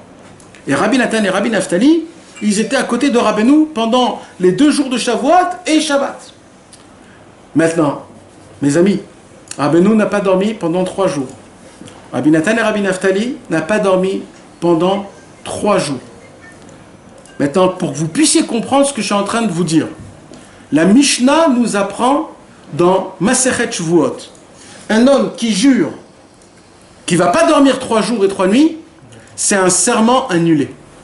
Pourquoi? Parce que ça n'existe pas qu'un homme ne peut pas dormir 3 jours. Comme ça, la Gemara dit dans Masechet Brachot. Et dans Masechet Shavuot, la Gemara dit quoi? Qu'un homme qui jure, c'est une Shavuot Shav, c'est un serment annulé. Tu ne peux pas jurer, je vais être réveillé 3 jours. Tu ne peux pas. Et là, Rabbeinu, Rabbi Nathan et Rabbi Naftali n'ont pas dormi 3 jours, 3 nuits. Rabbeinu, il est dans sa chambre. Le lendemain du Shabbat matin. Donc ça veut dire là, ils sont réveillés 3 jours et 3 nuits. Pardon, le dimanche matin. 3 jours et 3 nuits. Et là, ils vont dans le dimanche matin. D'accord? Le dimanche matin, Rabbeinu, il devait sortir, aller voir sa fille. Sa fille habitait à côté de chez lui. Il est allé voir sa fille. Dès que Rabbeinu est sorti, Rabbi Nathan et Rabbi Naftali sont tombés par terre. À peine il est sorti, boum, les deux sont tombés. Ils sont tombés par terre. Rabbeinu, il était là-bas, il a parlé avec sa fille, et dès qu'ils rentrent, dès qu'ils ont entendu la porte s'ouvrir, tellement ils ont eu une peur de Rabbeinu, que tout de suite ils se sont habillés, ils se sont mis comme ça. Maintenant, quand tu dors pas, t'es un peu perturbé, Alors ils étaient comme ça. Rabbeinu le regarde et dit, rien que je sors, vous tombez direct. Et c'est tout ce qu'il a dit. Rabbi Nathan, il a dit, quelle honte. Quelle honte. Quand on a vu quelque chose comme ça, on a vu de nos yeux comment un homme, il a la possibilité de dormir dans une autre façon. Il dit, Rabbi Nachman, comment je dors? Il dit, Rabbi Nachman, écoutez Moram Torah 35. Rabbeinu, il dit, je dors quand j'étudie la Gemara. Quand j'étudie la Gemara, c'est là où mon corps, il fait tout ce qu'il a besoin de faire quand je dors. Le cerveau, il s'éteint, tout ce qui dégage le cerveau dans le corps pour le maintenir comme il faut, etc. etc. Quand j'étudie la Gemara, c'est là où mon cerveau, il se... Et ne croyez pas que Rabbeinu, il s'endormait dans la Gemara. Rabbeinu, il était dans la Gemara comme du feu. Rabbeinu, il connaissait tous les Tosfot du chasse en entier, mot à mot. Quelque chose qu'à l'époque, aucun des tzadikim avait la possibilité de connaître. Un jour, il y avait un très grand mariage. Il y avait beaucoup de tzadikim et Rabbeinu était invité. Rabbeinu, il est arrivé dans ce mariage et là-bas, ils ont parlé de Mashiach.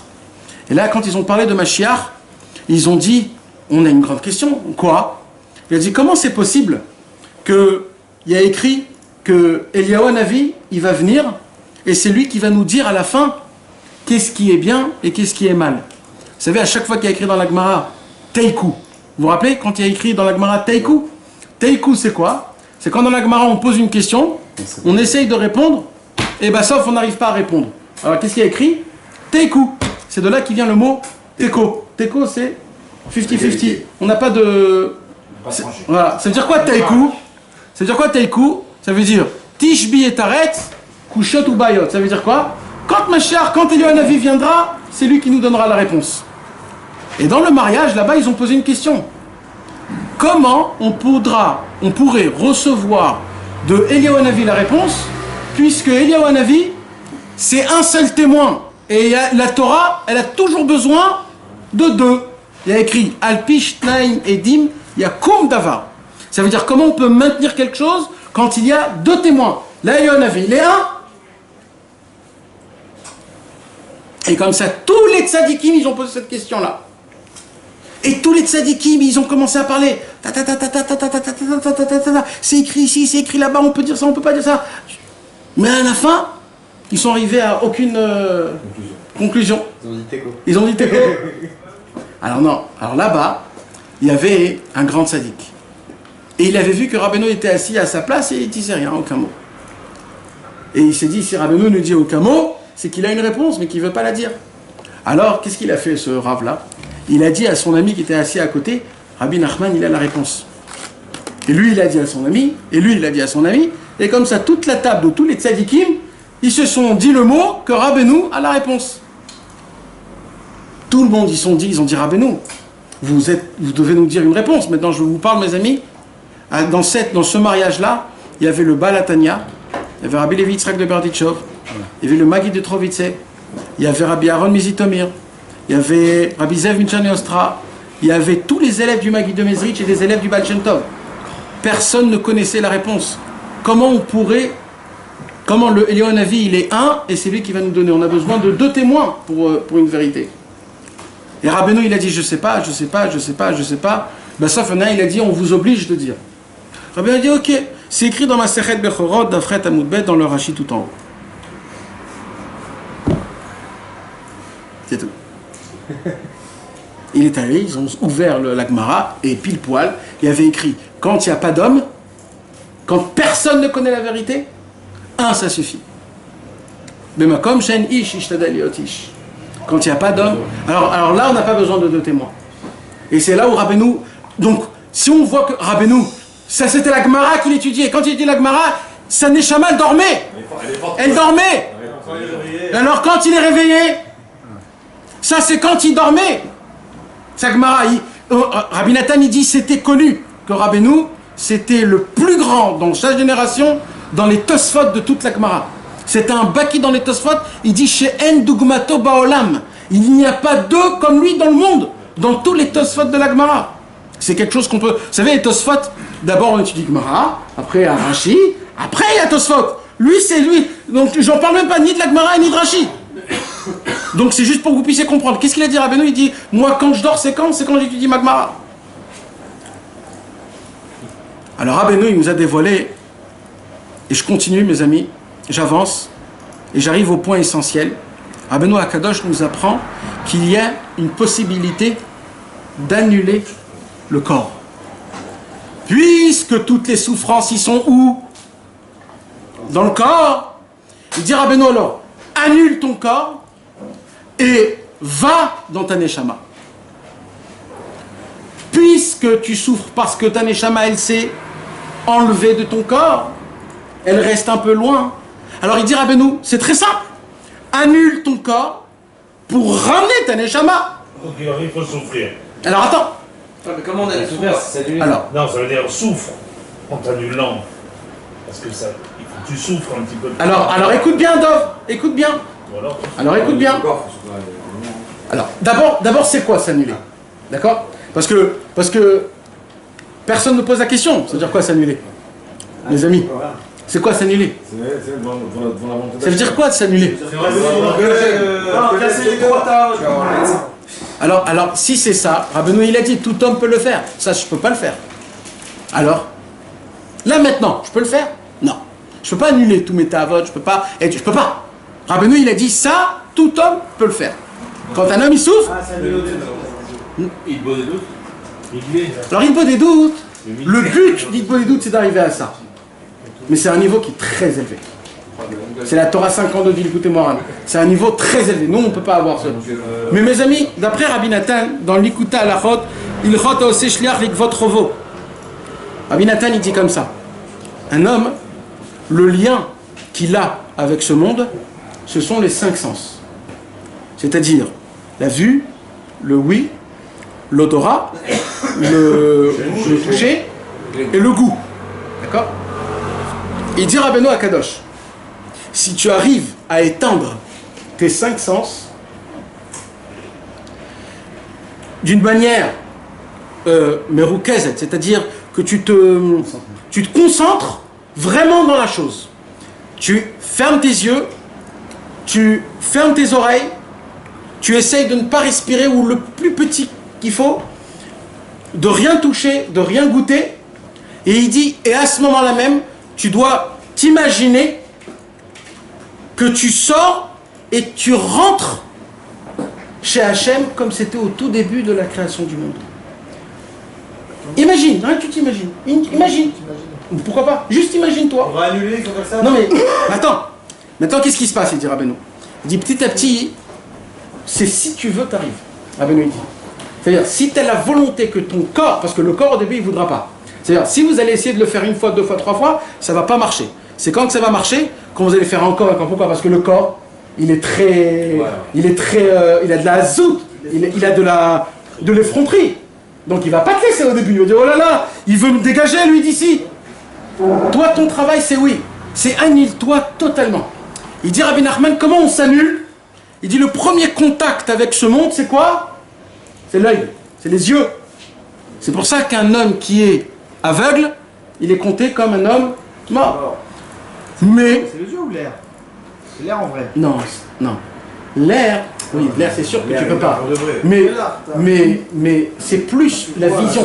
Un homme qui ne voit pas, il n'a pas de contact avec ce monde. Même qu'il est dans ce monde, il n'a pas de contact parce qu'il ne connaît rien, il ne voit rien. Il ne sait pas rien ce que c'est. Il n'a pas de contact. Donc l'essentiel contact, c'est l'œil. Il dit Rabbeinu comme ça. Quand un homme, écoutez comment c'est beau. Quand un homme, il n'a pas ses lunettes et il veut voir loin, qu'est-ce qu'il fait? Comme ça, avec les yeux. Il ferme un petit peu les yeux. Pourquoi il ferme les yeux, il dit Rabbeinu? Il dit parce que quand il va fermer les yeux, il pourra voir plus loin. Non, quand tu fais comme ça. Pourquoi? Parce que tu la concentres, ta vision, pour voir le plus loin. Il dit Rabbeinu, si c'est ça, qu'est-ce qui se passe quand tu fermes totalement les yeux? Si quand tu fermes un petit peu les yeux, tu vois très loin, hein, qu'est-ce qui se passe quand tu fermes totalement les yeux? Il dit Rabbeinu, tu vois là où on ne peut pas voir. C'est ça qu'il y a quand on ferme les yeux, mes amis. Ce que les docteurs ne savent pas expliquer. Pourquoi quand tu fermes les yeux, il y a plein de lumière? Mais ils ont ça, l'essence décuplée des aveugles. Oui, ils ont ça. Parce qu'eux, ils ne voient pas, parce qu'eux, ils sont purs. Mais pourquoi quand on ferme les yeux, on voit des petites lumières? Vous voyez de quoi je parle? Les petits... c'est quoi ça? C'est la lumière d'au fond. Si tu te concentres, tu peux rentrer là-bas jusqu'à... Ça pique les yeux, je peux pas. Ça, c'est le corps qui veut pas. Le corps, il te dit, je veux pas que tu ailles là-bas. Tu vas regarder le soleil. Je vais te raconter une histoire. Non, on parle pas du soleil. Je vais te raconter une histoire. Ronnie, écoute l'histoire. Écoute l'histoire. Il y avait un grand tzaddik, Rabbi Amram Hourvitz, le patron du Keren de Rabbi Israël, le petit-fils de Rabbi Israël. Un jour, il était en voyage en avion vers le Canada et s'est assis à côté de lui un très grand sage juif non religieux. Un philosophe, un athée qui ne croit pas en Dieu, il ne croit en rien, etc. etc. Et Rabbi Amram Hourvitz, c'était un homme que dès que tu le vois, tu vois un chassid, tu vois un juif. En plus, il était grand et il avait des grandes péodes, une grande barbe, il avait comme un lion, il était comme un lion.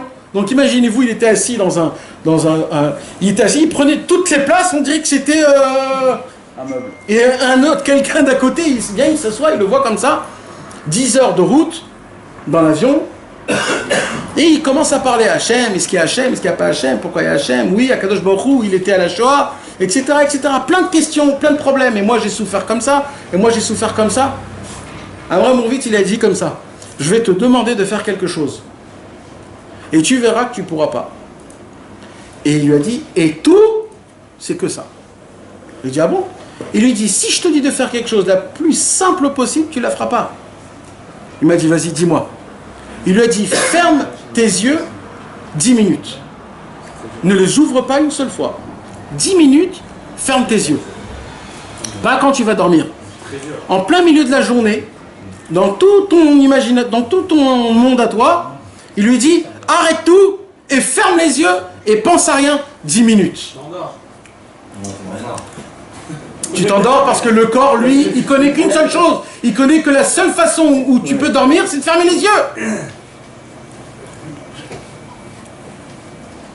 La personne, elle a essayé. Pendant 10 heures de vol, elle n'a pas arrivé. Elle a dit, c'est quoi cette chose-là? Elle lui a dit, c'est très simple. Quand tu fermes les yeux, tu t'attaches à Hachem directement. Parce que ta neshama, elle retourne là où elle est allée. Et il dit, et plus tu te concentres dans ton cerveau, tu t'imagines que tu montes petit à petit et tu t'annules totalement à Hachem, tu verras que petit à petit, tu ressens rien. Et là, Rabbeinu, il dévoile un secret. Pourquoi quand on dort, on ressent rien, hein? On ressent rien, hein? Pas parce qu'on est profond dans le sommeil, dit Rabbeinu, vous êtes des imbéciles. C'est pas pour ça. C'est parce que pendant 1 heure, tu as fermé tes yeux. Ou des fois 2 heures, ou 3 heures. Quand un homme il dort 8 heures, il a fermé ses yeux 8 heures. Il est dans des mondes très élevés en haut. Donc, il n'a plus aucun contact de son corps. Tu peux prendre une épine, le piquer, il va juste se gratter et rien d'autre. Pourquoi? Parce que son corps n'a plus de sensation. Il dit Rabbeinu, quand un homme, il s'annule, c'est quoi qui s'annule? Il essaye de ne plus rien ressentir. Comment? En s'annulant totalement à Hachem. En disant à Hachem, Hachem, tout ce que tu veux qu'il se passe sur moi, qu'il se passe. Tout ce que tu veux qu'il y a, il y a. Tout ce que tu veux qu'il se passe, il se passe avec moi. Moi, j'ai aucune sensation, je suis que avec toi. C'est ça, mes amis. Et ça, tout homme peut le faire. Vous savez, on ne le fait pas parce qu'on ne le fait pas, mais il y a des moments... Là, tu peux le faire. Non, oui, on peut le faire, bien sûr, mais on peut toujours le faire, mais on ne le fait pas. Tu peux déjà goûter à ce que tu Nahon, pourquoi il y a écrit qu'il faut fermer nos yeux quand on fait la Hamida? Parce que grâce à ça, un homme, il monte dans le ciel. Pourquoi, quand dans le Shema Israël, on ferme les yeux? Parce que quand on dit Shema Israël, on veut s'attacher à Hachem. On veut être au plus profond d'Hachem. Pourquoi quand un papa, il embrasse son fils, il ferme les yeux? Pourquoi quand 2 personnes s'embrassent qui s'aiment, les yeux se ferment automatiquement? Parce que quand j'embrasse la personne, je veux rentrer au plus profond de mon ami. Je veux le ressentir à la perfection. Donc c'est pour ça que automatiquement les yeux s'éteignent. Parce qu'en fait, je veux aller au plus profond de la personne. De la neshama de la personne. Je veux pas que ce soit juste le corps. Donc il dit Rabbi Nachman. On ferme les yeux, on les ouvre. On ferme. Ça s'ouvre. Hein? Ça s'ouvre véritablement. Exactement. C'est là où on ferme. Je vais donner un petit exemple exceptionnel. Le Chosé de Lublin, mes amis, c'était un grand tzaddik. Et le Chosé de Lublin, on l'appelle en français le voyant de Lublin. Pourquoi? Parce que le Chosé de Lublin, il avait des yeux qui pouvaient voir 1600 km autour carré d'une vision normale. Et il dit quand il voulait se focaliser sur quelque chose, il pouvait voir le monde en entier, pas par Ruach HaKodesh, par sa puissance de ses yeux tout simplement. Il avait raison de dire ça sur le nom. Et pourquoi? Parce que lui, il a reçu les yeux du Noam Elimelech. Et le Noam Elimelech, il était comme ça. Maintenant, quand Chosé de Lublin voulait chercher quelqu'un, plein de gens venaient chez le Chosé de Lublin et ils disaient « On a pris mon fils, je ne sais pas où il est mon fils. » À l'époque, il y avait des pogroms, etc. Alors, qu'est-ce qu'il faisait, le Chosé de Lublin? Il demandait ses lunettes. Et dès qu'il mettait les lunettes, tout de suite, ils enlevaient, il disait « Il est là, il est là, il est là, il est là. » Alors, un jour, on lui a dit « Mais pourquoi tu as besoin des lunettes? Toi, on t'appelle le grand voyant d'Afka, toi, tu as besoin des lunettes? » Il dit « Non, la lunette, c'est pour pas que je voie tout en même temps. Si je vois tout en même temps, je ne pourrai pas trouver. Alors, les lunettes, ça me contracte ma vision, et là, je peux rentrer dans chaque maison et voir s'il est là ou s'il n'est pas là. » C'est de vraies histoires, hein. C'est pas des histoires de... Alors, ça, ouais. Des histoires. Bien sûr, les vrais tzadikim. Alors, je vais te raconter une autre histoire. Mais Adam Arishon, il avait ça avec tout l'univers. Oui, mais c'est pas pareil. Adam Arishon, c'était l'homme qui contenait tout. C'était le roi Hakodesh. Ça s'appelle pas du roi Hakodesh, ça s'appelle Maaseh Yedei Elohim. Il a été fait par la main de Dieu. Donc c'est le parfait de tous les parfaits. Le travail, c'est que tu l'acquis, pas tu le reçois en cadeau. Je vais te raconter une histoire. Un jour, un homme, il a gardé ses yeux pendant 40 ans. Un élève du Maguid de Mezrich. Il a gardé ses yeux. Et quand il est venu chez le Maguid de Mezrich, il a dit « Je voudrais te renforcer dans ta Shmirat HaEnaim. C'est pour cela que je vais te donner mes yeux. » Et il lui a donné ses yeux pendant une journée. Pendant une journée, cet homme-là a vu des choses qu'on ne peut même pas s'imaginer. À la fin de la journée, il est venu, il a dit « Je t'en supplie, reprends-moi ça. Reprends-moi. Je ne peux pas supporter la puissance et la grandeur de Dieu. Comment chaque chose, il est fait, comment chaque chose. Je ne peux pas. » C'était impossible pour lui. Et il a enlevé. On ne peut pas. Ça, c'est quand un homme il garde ses yeux. Chas v'shalom, quand un homme, avec ses yeux, il salit ses yeux en voyant des mauvaises choses. Alors on ne pourra jamais voir des choses comme ça. Et à plus forte raison, la Torah, elle dit, je ne veux pas me dévoiler à quelqu'un qui salit ses yeux. Donc quelqu'un qui salit ses yeux quand il veut étudier la Torah, il comprend pas ce qui est écrit dans la Torah. Pourquoi? Parce que ses yeux sont sales. Pourquoi tu veux comprendre quelque chose?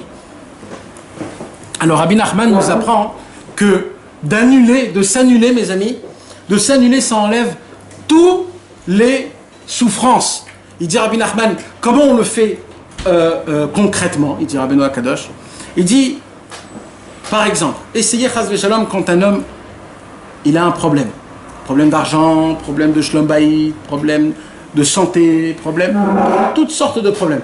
Il disait, puisque vous souffrez déjà, tentez-le, tentez, c'est une tentation, tentez. Tentez quoi? L'annulation. Essayez, il dit Rabbeinu Akadosh, de vous asseoir quelque part, de bien se concentrer, de fermer les yeux et de se dire, je m'annule totalement à Hachem. C'est de quoi je m'annule, mes amis? Ça veut dire...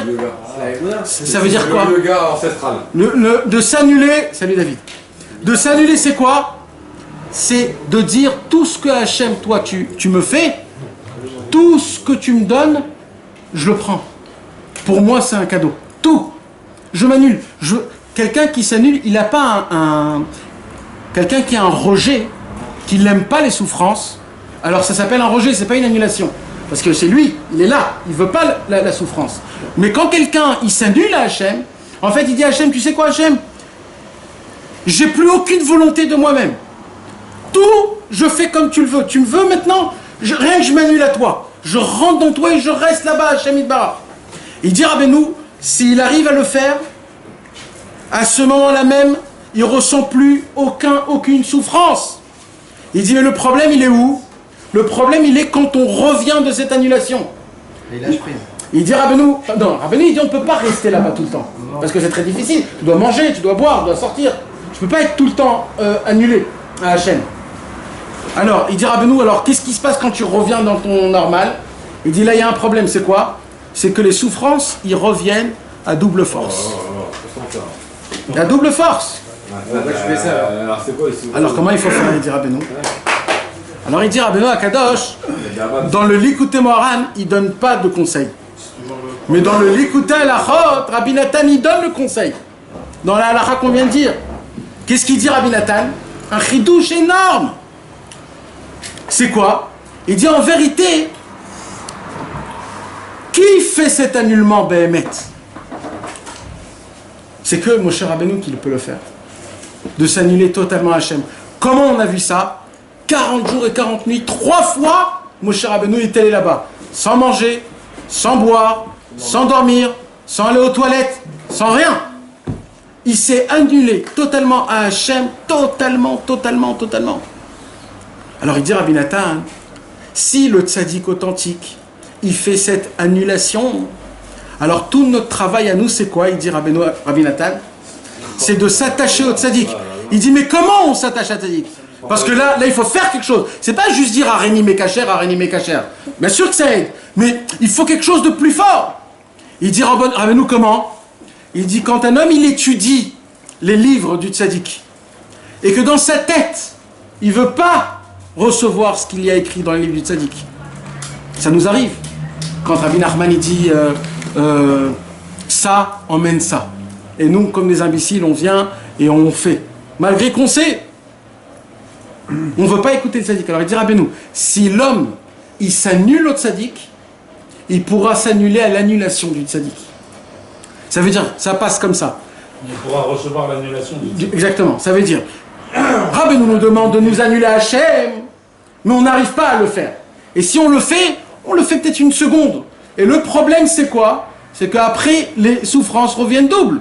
Alors il dit Rabbi Nathan, comment on fait pour que les souffrances ne reviennent pas double?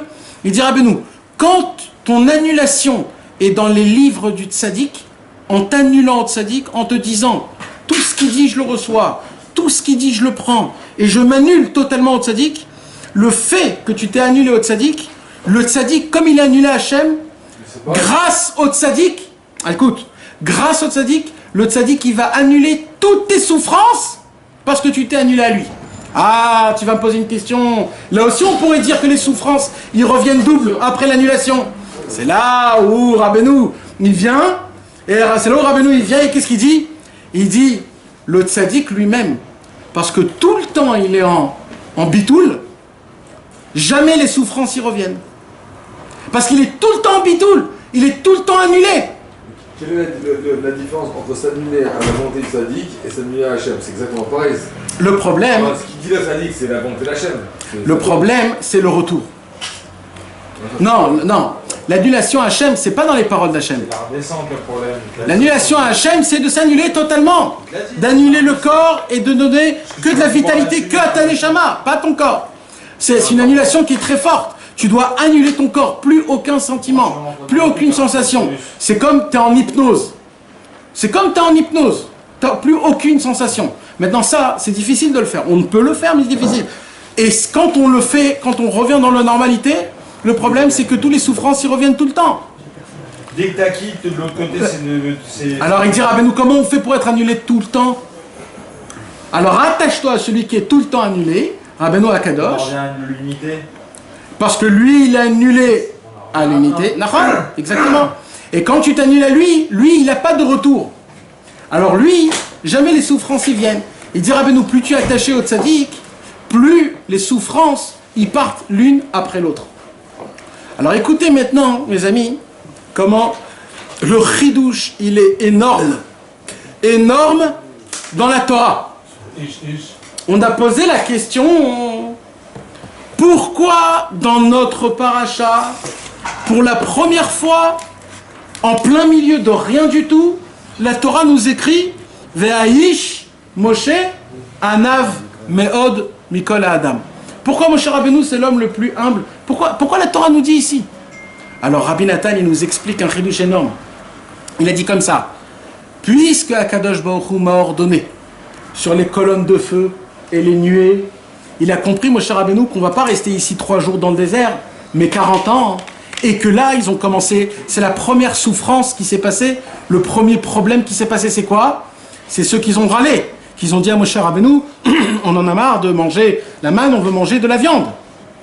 Quand Moshe Rabbeinu, il a vu qu'il va passer 40 ans dans le désert et qu'il va souffrir énormément avec le peuple juif, il a dit, le premier travail que je dois faire, c'est quoi? C'est l'annulation de Rabbi Nachman de Breslev. Et c'est quoi la preuve? Vaïsh Moshe Anav Meod. La raison pour laquelle la Torah nous dit ici en plein milieu de rien du tout que Moshe Rabbeinu c'est l'homme le plus humble, c'est pourquoi? C'est parce que justement, parce que Moshe Rabbeinu c'est l'homme le plus humble, c'est quoi humble? C'est qu'il a une annulation totale. C'est que comme ça qu'on pourra enlever toutes les souffrances du désert. En fait, qu'est-ce qu'il a fait Moshe Rabbeinu? Moshe Rabbeinu il a donné un clin d'œil à tout le peuple juif. Si vous voulez vivre bien dans le désert, attachez-vous à moi parce que moi je m'annule à Hachem tout le temps. Et quand je m'annule à Hachem, j'ai plus aucune souffrance. Par contre, si vous vous éloignez de moi, vous allez que souffrir. Et on voit, c'est qui a dit, qui a râlé? C'est le Mitonémim, les Asafsouf. C'était qui? C'était les gens qui étaient loin de la Torah. Les gens qui étaient loin de Moshe Rabbeinu. Il n'y a pas écrit que c'est tout l'homme Israël qui a crié. Pourquoi? C'est de là où on apprend. Justement parce que eux, ils n'étaient pas attachés à Moshe Rabbeinu, donc ils n'avaient pas le lien du bitoul. Ils n'arrivaient pas à faire le bitoul comme Moshe. Et comme ils n'arrivent pas à faire le bitoul comme Moshe, alors ils vont que se plaindre pendant tout le chumash. Cette paracha, la paracha d'après, c'est quoi? C'est les Meraglim.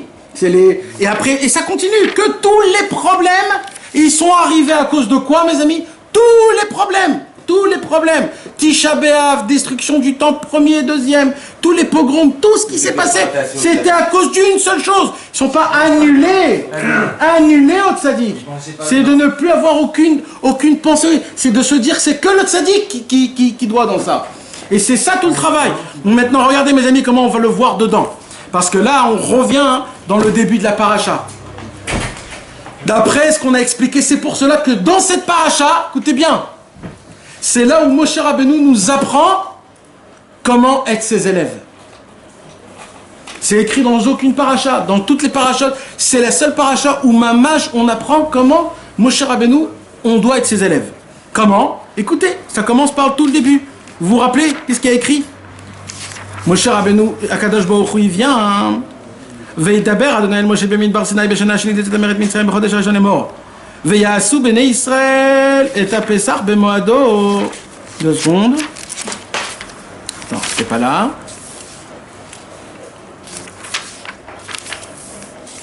Tu parles de quoi là maintenant? Là, alors, là maintenant, je veux revenir dans Pessah Sheni. Ah oui. D'accord? Qu'est-ce qu'il a écrit? Il a écrit Ish.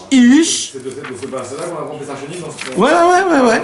Vaïdaber Adonai Moshe est mort, Daber al Bnei Israël est mort. Moshe Rabbeinu, il vient et il dit j'ai la solution comment tenir dans l'Égypte. C'est quoi l'Égypte, mes amis? Pardon, pas l'Égypte, le désert. C'est quoi le désert, mes amis? Le désert, c'est là où il y a la sécheresse, le soleil, il n'y a pas d'arbres, il n'y a pas de pluie, il n'y a pas d'eau, il n'y a pas de vitalité. On parle d'un désert spirituel. Quand un homme, chas v'shalom, il est dans un désert spirituel, où il n'a pas d'eau, il n'a pas de vitalité, il y a de la sécheresse, il n'y a pas de fruits, il n'y a rien. Alors, qu'est-ce qu'il dit Moshe Rabbeinu? Vous voulez savoir comment tenir dans le désert? Vous voulez savoir comment tenir dans ce monde-ci? Ici, dehors, où il n'y a rien de spirituel, il n'y a que matériel. Alors il dit, Ish, le premier Ish, c'est la rachetevot En Shum Yush.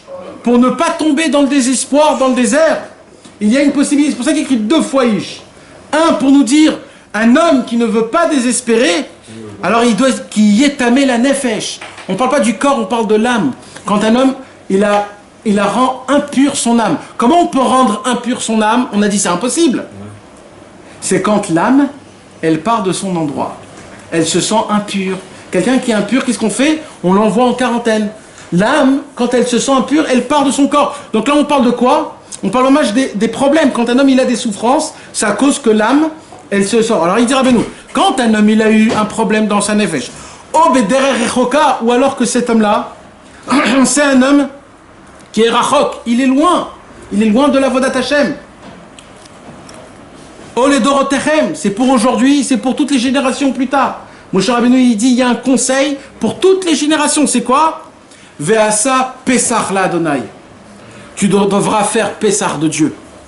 Pesach, mes amis, c'est la Gimatria de 148. C'est Nachman. Tu veux savoir comment on passe dans ce désert? Il faut que tu fasses Pesach. Il faut que tu t'approches de Rabbeinu Akadosh, de Rabbi Nachman. Si tu ne te rapproches pas de Rabbi Nachman, tu pourras tomber dans le désespoir. En Shum Yush Ba'olam Klal. C'est que grâce à Rabbeinu qu'on ne peut pas tomber. Et il dit Rabbeinu, on ne pourra pas, Moshe Rabbeinu il dit en Remez dans la Torah, on ne pourra pas terminer ce monde, on ne pourra pas le passer si on ne passe pas par Rabbeinu. Vasita Pesach l'Adonai. C'est la seule fois où cette fête, elle est faite 2 fois. Normalement, mes amis, il y a le mois de Nissan, c'est le mois de la Géoula. Et il y a des tzadikim qui ont dit que le mois de la Géoula parfaite, ce sera le mois de Iyar. C'est là où on a reçu la terre d'Israël, à Yom HaAtzmaut. Mais ce qu'ils ne savent pas, c'est que Rabbeinu est né le Aleph Nissan, le mois de Nissan, et il est rentré à Ouman le mois de Iyar, le jour de Yom HaAtzmaut. Le Hebe Iyar, le 5 Iyar. Arizal, il avait dit Hebe Iyar, ça sera un jour de joie dans le jeu. C'est pas le Arizal, c'est un élève du Gaon de Vilna qui a écrit ça. Que ça sera le jour. Non, c'est un élève du Gaon de Vilna. Il a dit le jour, le 25 et le je sais pas combien du truc, ça sera. C'est Yom HaAtzmaut et Yom Yerushalayim. Et Bekitsour, mes amis, de là on apprend quoi? C'est un chidouche qui est énorme. Il nous apprend, Moshe Rabbeinu, il nous apprend ici qu'il y a une seule possibilité de pouvoir, même si tu l'as pas eu le premier Pessah, il y a un deuxième Pessah Sheni. C'est ça. Rappelle, c'est ceux qui n'ont pas c'est ça. À manger Corban. C'est ça, En Yehush Ba'olam. C'est quoi le En Yehush Ba'olam? C'est la seule fête que tu peux remettre, même si tu l'as raté. Ça veut dire quoi? C'est le seul tzaddik que même si Chas v'Shalom t'as rien fait sur ce que tu as dit, mais tu tiens toujours à lui, on peut toujours se rapprocher de lui. C'est le seul. Tous les tzadikim, ils te donnent tous des conditions, ils te donnent des trucs, et à la fin ils te disent, et peut-être.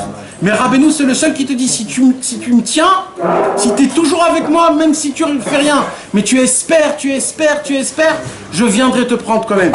C'est ça le Pessah Sheni, et c'est de là où on apprend le Pessah Sheni.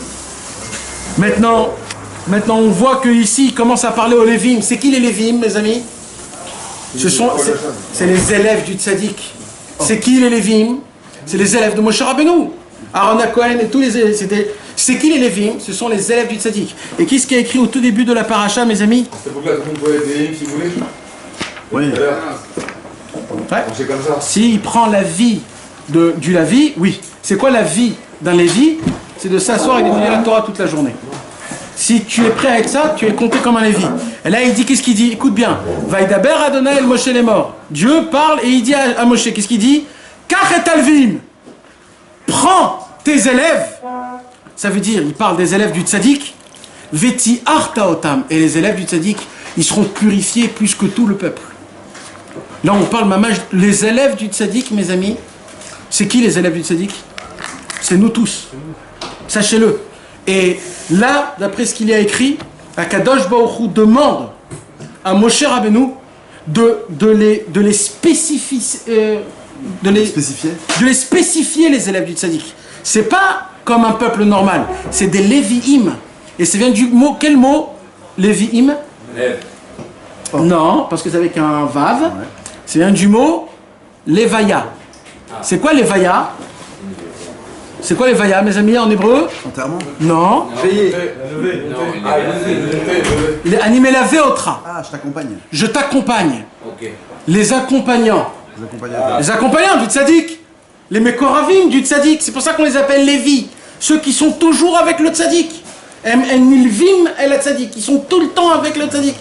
Donc là, mes amis, dans la parashat Be'alotra, Akadosh Baruch Hu nous demande, et il nous dit, vous savez, vous les élèves du tzaddik, vous n'êtes pas comme les autres du peuple juif. Vous, votre travail à vous, les élèves du tzaddik, c'est un travail qui est au-dessus du peuple juif. C'est quoi? C'est de ramener le peuple juif à Hachem Yitbarach. Il y a un clan Israël, et ce clan Israël, il faut le ramener à Hachem. Nous, on ne fait pas partie de ce clan Israël. Nous, on fait partie des tzadikim. Et notre travail, c'est d'être comme les tzadikim, de les rapprocher d'Hachem. Quand un homme, il vient, et il dit, ouais, je suis un nul, qui je suis? Mais Bekoshi, je fais les Torah au mitzvot, si tu sais ce que je fais dans ma vie, comment je peux être appelé un tzadik? Ça, c'est faux, mes amis. Ça, c'est un homme qui ne croit pas en lui-même. Ça, c'est un homme qui n'est pas annulé au tzadik. Parce qu'un homme qui est annulé au tzadik, cette personne-là, elle n'a plus aucune mamachot, puisqu'elle est annulée. Donc, puisqu'elle est annulée, elle n'a plus aucune personnalité, puisque toute sa personnalité, c'est le tzaddik.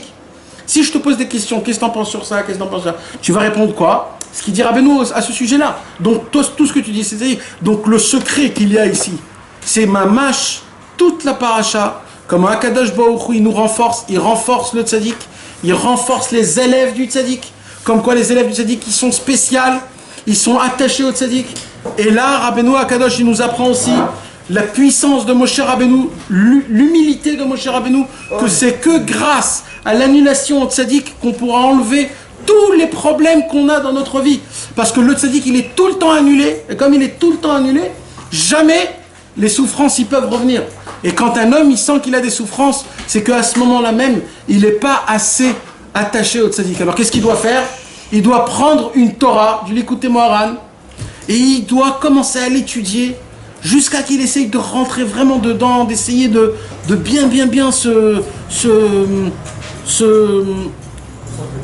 concentrer vraiment, d'essayer de comprendre. Et là, il va voir vraiment que pendant ce moment-là, il n'était pas dans ce monde, il n'était pas là. Il était mamash annulé. Et c'est ça, c'est comme ça qu'on arrive à annuler toutes les souffrances. Et c'est ce que Moshe Rabbeinu, il a fait.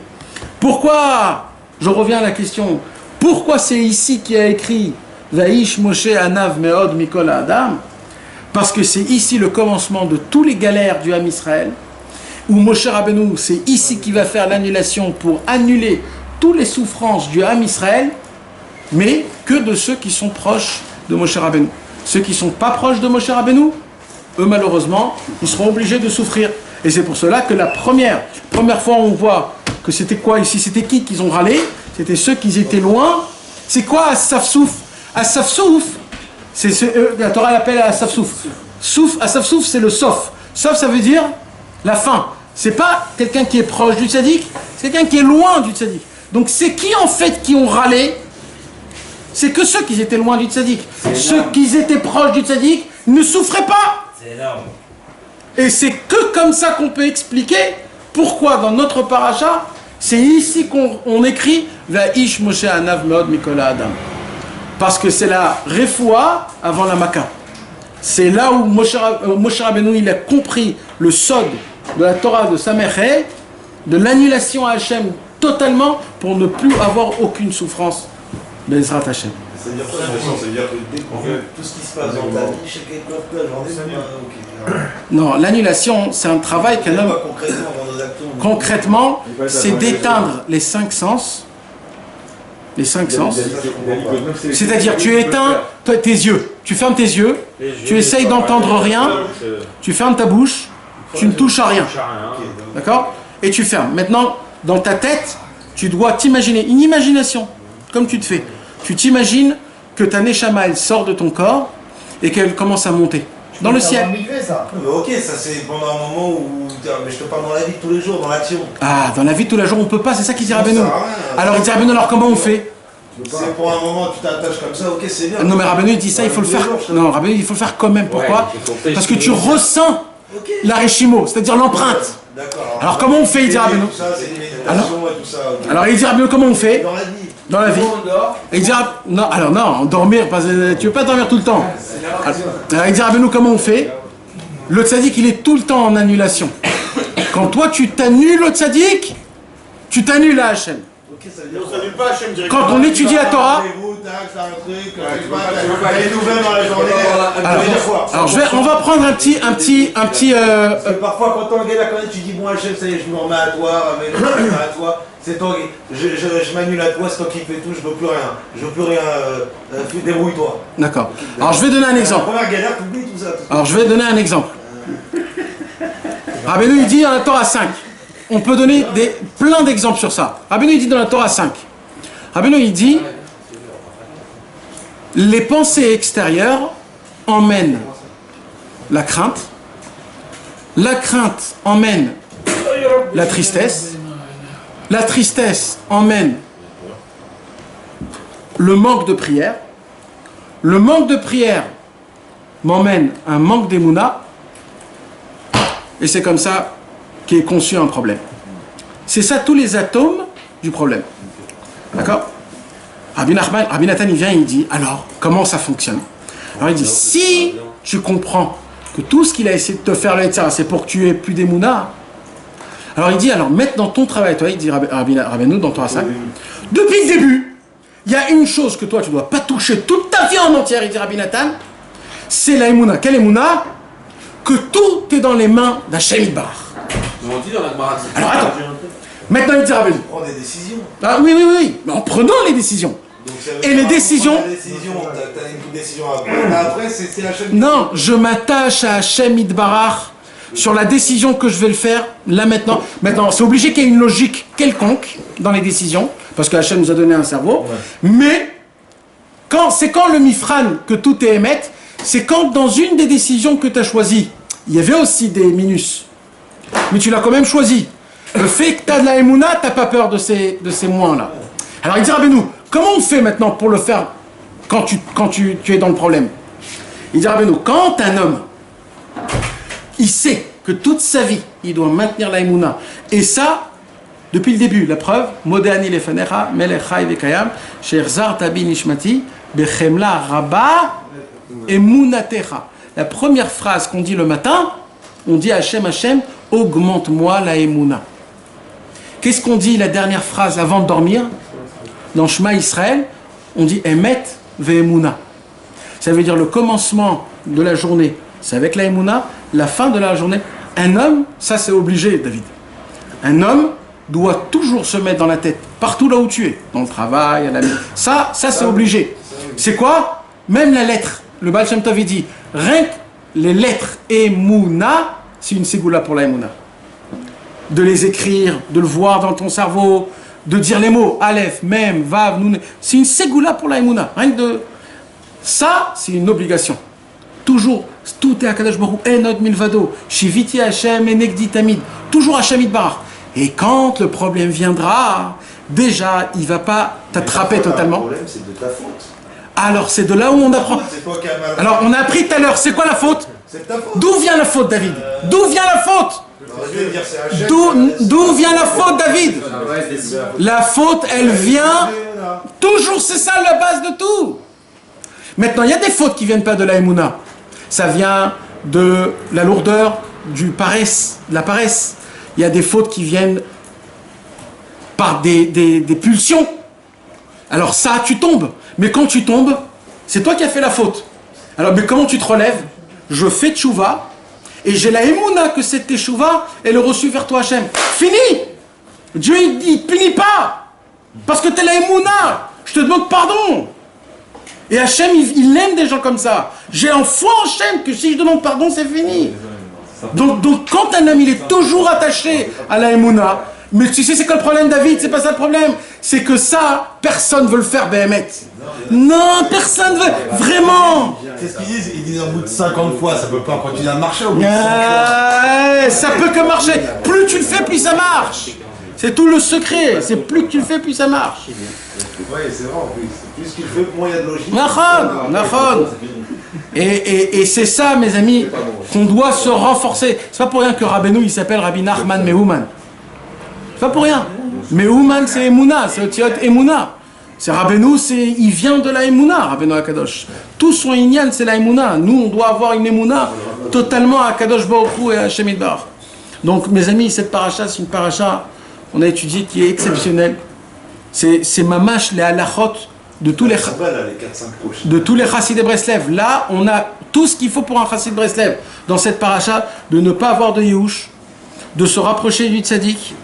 Parce que quand on se rapproche du tzaddik, eh ben, on souffre moins, de s'annuler à ses écrits, parce que quand tu t'annules devant Akadosh Baruch Hu, et si on veut tenir dans le désert spirituel de ce monde-ci, c'est qu'avec une seule chose, tenir le tzaddik. Quand tu tiens le tzaddik, il te tient aussi avec toi. Et c'est quoi de tenir le tzaddik? C'est de croire en lui. Avoir la émouna dans le tzaddik, que le tzaddik, il fait avec toi quelque chose. Il fait avec toi, c'est un projet qui s'est pris, et tout son travail, c'est d'essayer de te rapprocher de Dieu. Il a pris sur toi, il t'a pris sur toi. Nahon. Mais le problème... C'est-à-dire que tous tes problèmes sont les siens. D'ailleurs, ils sont tombés énervés parce qu'ils ont fait entrer la Romaine. Exact. Et les deux qui ont fait il n'y a pas eu de problème. Voilà, mes amis, c'était quelques petites paroles de renforcement avant de rentrer dans l'application d'Ezrat Hashem. Mais rappelez-vous, Vaïsh Moshe Anav Meod, tout le secret de tout, mes amis, c'est de s'annuler à Hashem. Des fois, on ne veut pas s'annuler. Ne prenez pas ça comme un cours, Stam. C'est pas un cours, mes amis. On ne doit pas s'annuler à Hachem, on doit s'annuler au tzaddik. Oui, mais il faut quand même s'annuler à Hachem Yitbarach. Il faut quand même annuler le corps. Tu veux continuer à souffrir, il faut annuler le corps. Parce que toutes les souffrances qu'on a, c'est le corps qui nous fait souffrir. Et comment on s'annule à Hachem? Comme je t'ai dit, c'est ça, avec la tâche tout. Fermer les yeux et de monter, de dire j'ai aucune sensation. Ça s'arrête là, il n'y a rien d'autre. Mais il n'y a pas. Reste là-bas. Après... rentre dans les livres du tzaddik. Continue l'annulation dans les livres du tzaddik. D'accord, ok, c'est le plus important, c'est que ça t'attache au tzaddik. Mais il ne faut pas que ce soit une excuse. Mais c'est pas une excuse. Parce que tu souffres, c'est pas une excuse. Tu sais ce que c'est de s'annuler? C'est tout Hachem. Je veux te dire, c'est pas juste pour dire que je suis annulé au tzaddik. Non, il faut pas le faire. Il faut le faire, il faut pas le dire. C'est un travail, je l'ai dit tout à l'heure, c'est un travail on doit le faire, et c'est pas un travail, c'est un travail qui fait partie de la Vodat Hashem. Et tout le Inyan de Hitbodedut, c'est d'arriver à ça. Le sommet d'Hitbodedut, c'est de s'annuler à Hashem totalement. Alors tu comprends toute la Vodat d'Hitbodedut par un fermement des yeux là. T'imagines de ça? Mais non. Mais oui, mon frère. Mais c'est que ça. C'est que ça. Tout le Inyan, le sommet d'Hitbodedut, c'est d'arriver à une chose où tu dis plus rien. T'es totalement Hachem. Je suis pris totalement. J'ai plus rien à dire, je suis là. Voilà, c'est le sommet, c'est la Torah 52. Oui, j'avais fait en méditation. Quand tu parles pas. Ouais, ça c'est grave. Pourquoi Rabbi Israël nous a tellement dit de chanter Na'anach, Nachman, Nachman, Mouman? Pourquoi? C'est quoi cette chose-là? C'est un chidouche. On n'a jamais vu chez les Chassidei Breslev un truc pareil. C'est parce que Rabbi Israël, il voulait qu'on médite avec le chant de Nanach. Il voulait qu'on ferme les yeux et qu'on chante Nanach. Et tu fermes tes yeux. Et plus tu chantes, plus tu montes, plus tu montes. Et en plus, le nom du tzaddik, Na'anach, Nachman, Nachman, Mouman, c'est quoi? Na, tu l'atteins pas encore. Nach, tu l'atteins un peu plus. Nachma, tu l'atteins encore un peu plus. Nachman, encore plus. Mais Mouman, tu l'as atteint totalement. Donc c'est mamash le bitoul. C'est petit à petit tu enlèves dans ce monde-ci et tu t'attaches. Et plus tu chantes nanar, et plus tu chantes nanar, plus tu arrives à faire ce bitoul là qui est énorme.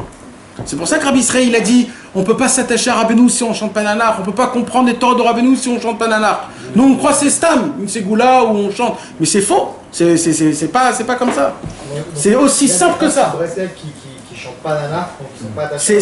C'est très difficile pour eux. Je ne sais pas comment eux ils peuvent appliquer ça. Pour eux c'est juste un petit conseil, mais si tu veux vraiment l'appliquer, tu peux le faire que comme ça. Et tout le secret à la fin, c'est pour que tu puisses arriver à un bitoul à Hachem, où Hachem Yitbarach et toi vous formez un seul. Et ça, mes amis, on a l'obligation de le faire chacun. C'est possible. On a la possibilité. Quand tu fermes, c'est pour cela, juste je termine avec ça, le Hari Akadosh, il a dévoilé qu'un des endroits les plus propices au monde pour que la prière doit être reçue, c'est sous le mikvé. Pourquoi? C'est l'importance du mikvé, ils n'iraient plus à la synagogue. C'est là-bas où tu as lu les 500. Exact. Et plus que ça, tu vas rentrer dans l'eau. L'eau est la première création du monde. C'est le plus pur. Tu reviens dans le ventre de ta maman. Dans le ventre de la maman, on est rempli d'eau. Quand tu rentres dans le mikvé, tu rentres comme si tu redeviens un nourrisson. Et tu éteins tes 5 sens. Là-bas, mon frère, tu peux monter. Voilà, mes amis. C'est quelques petites paroles. D'Hachem Yitbarach.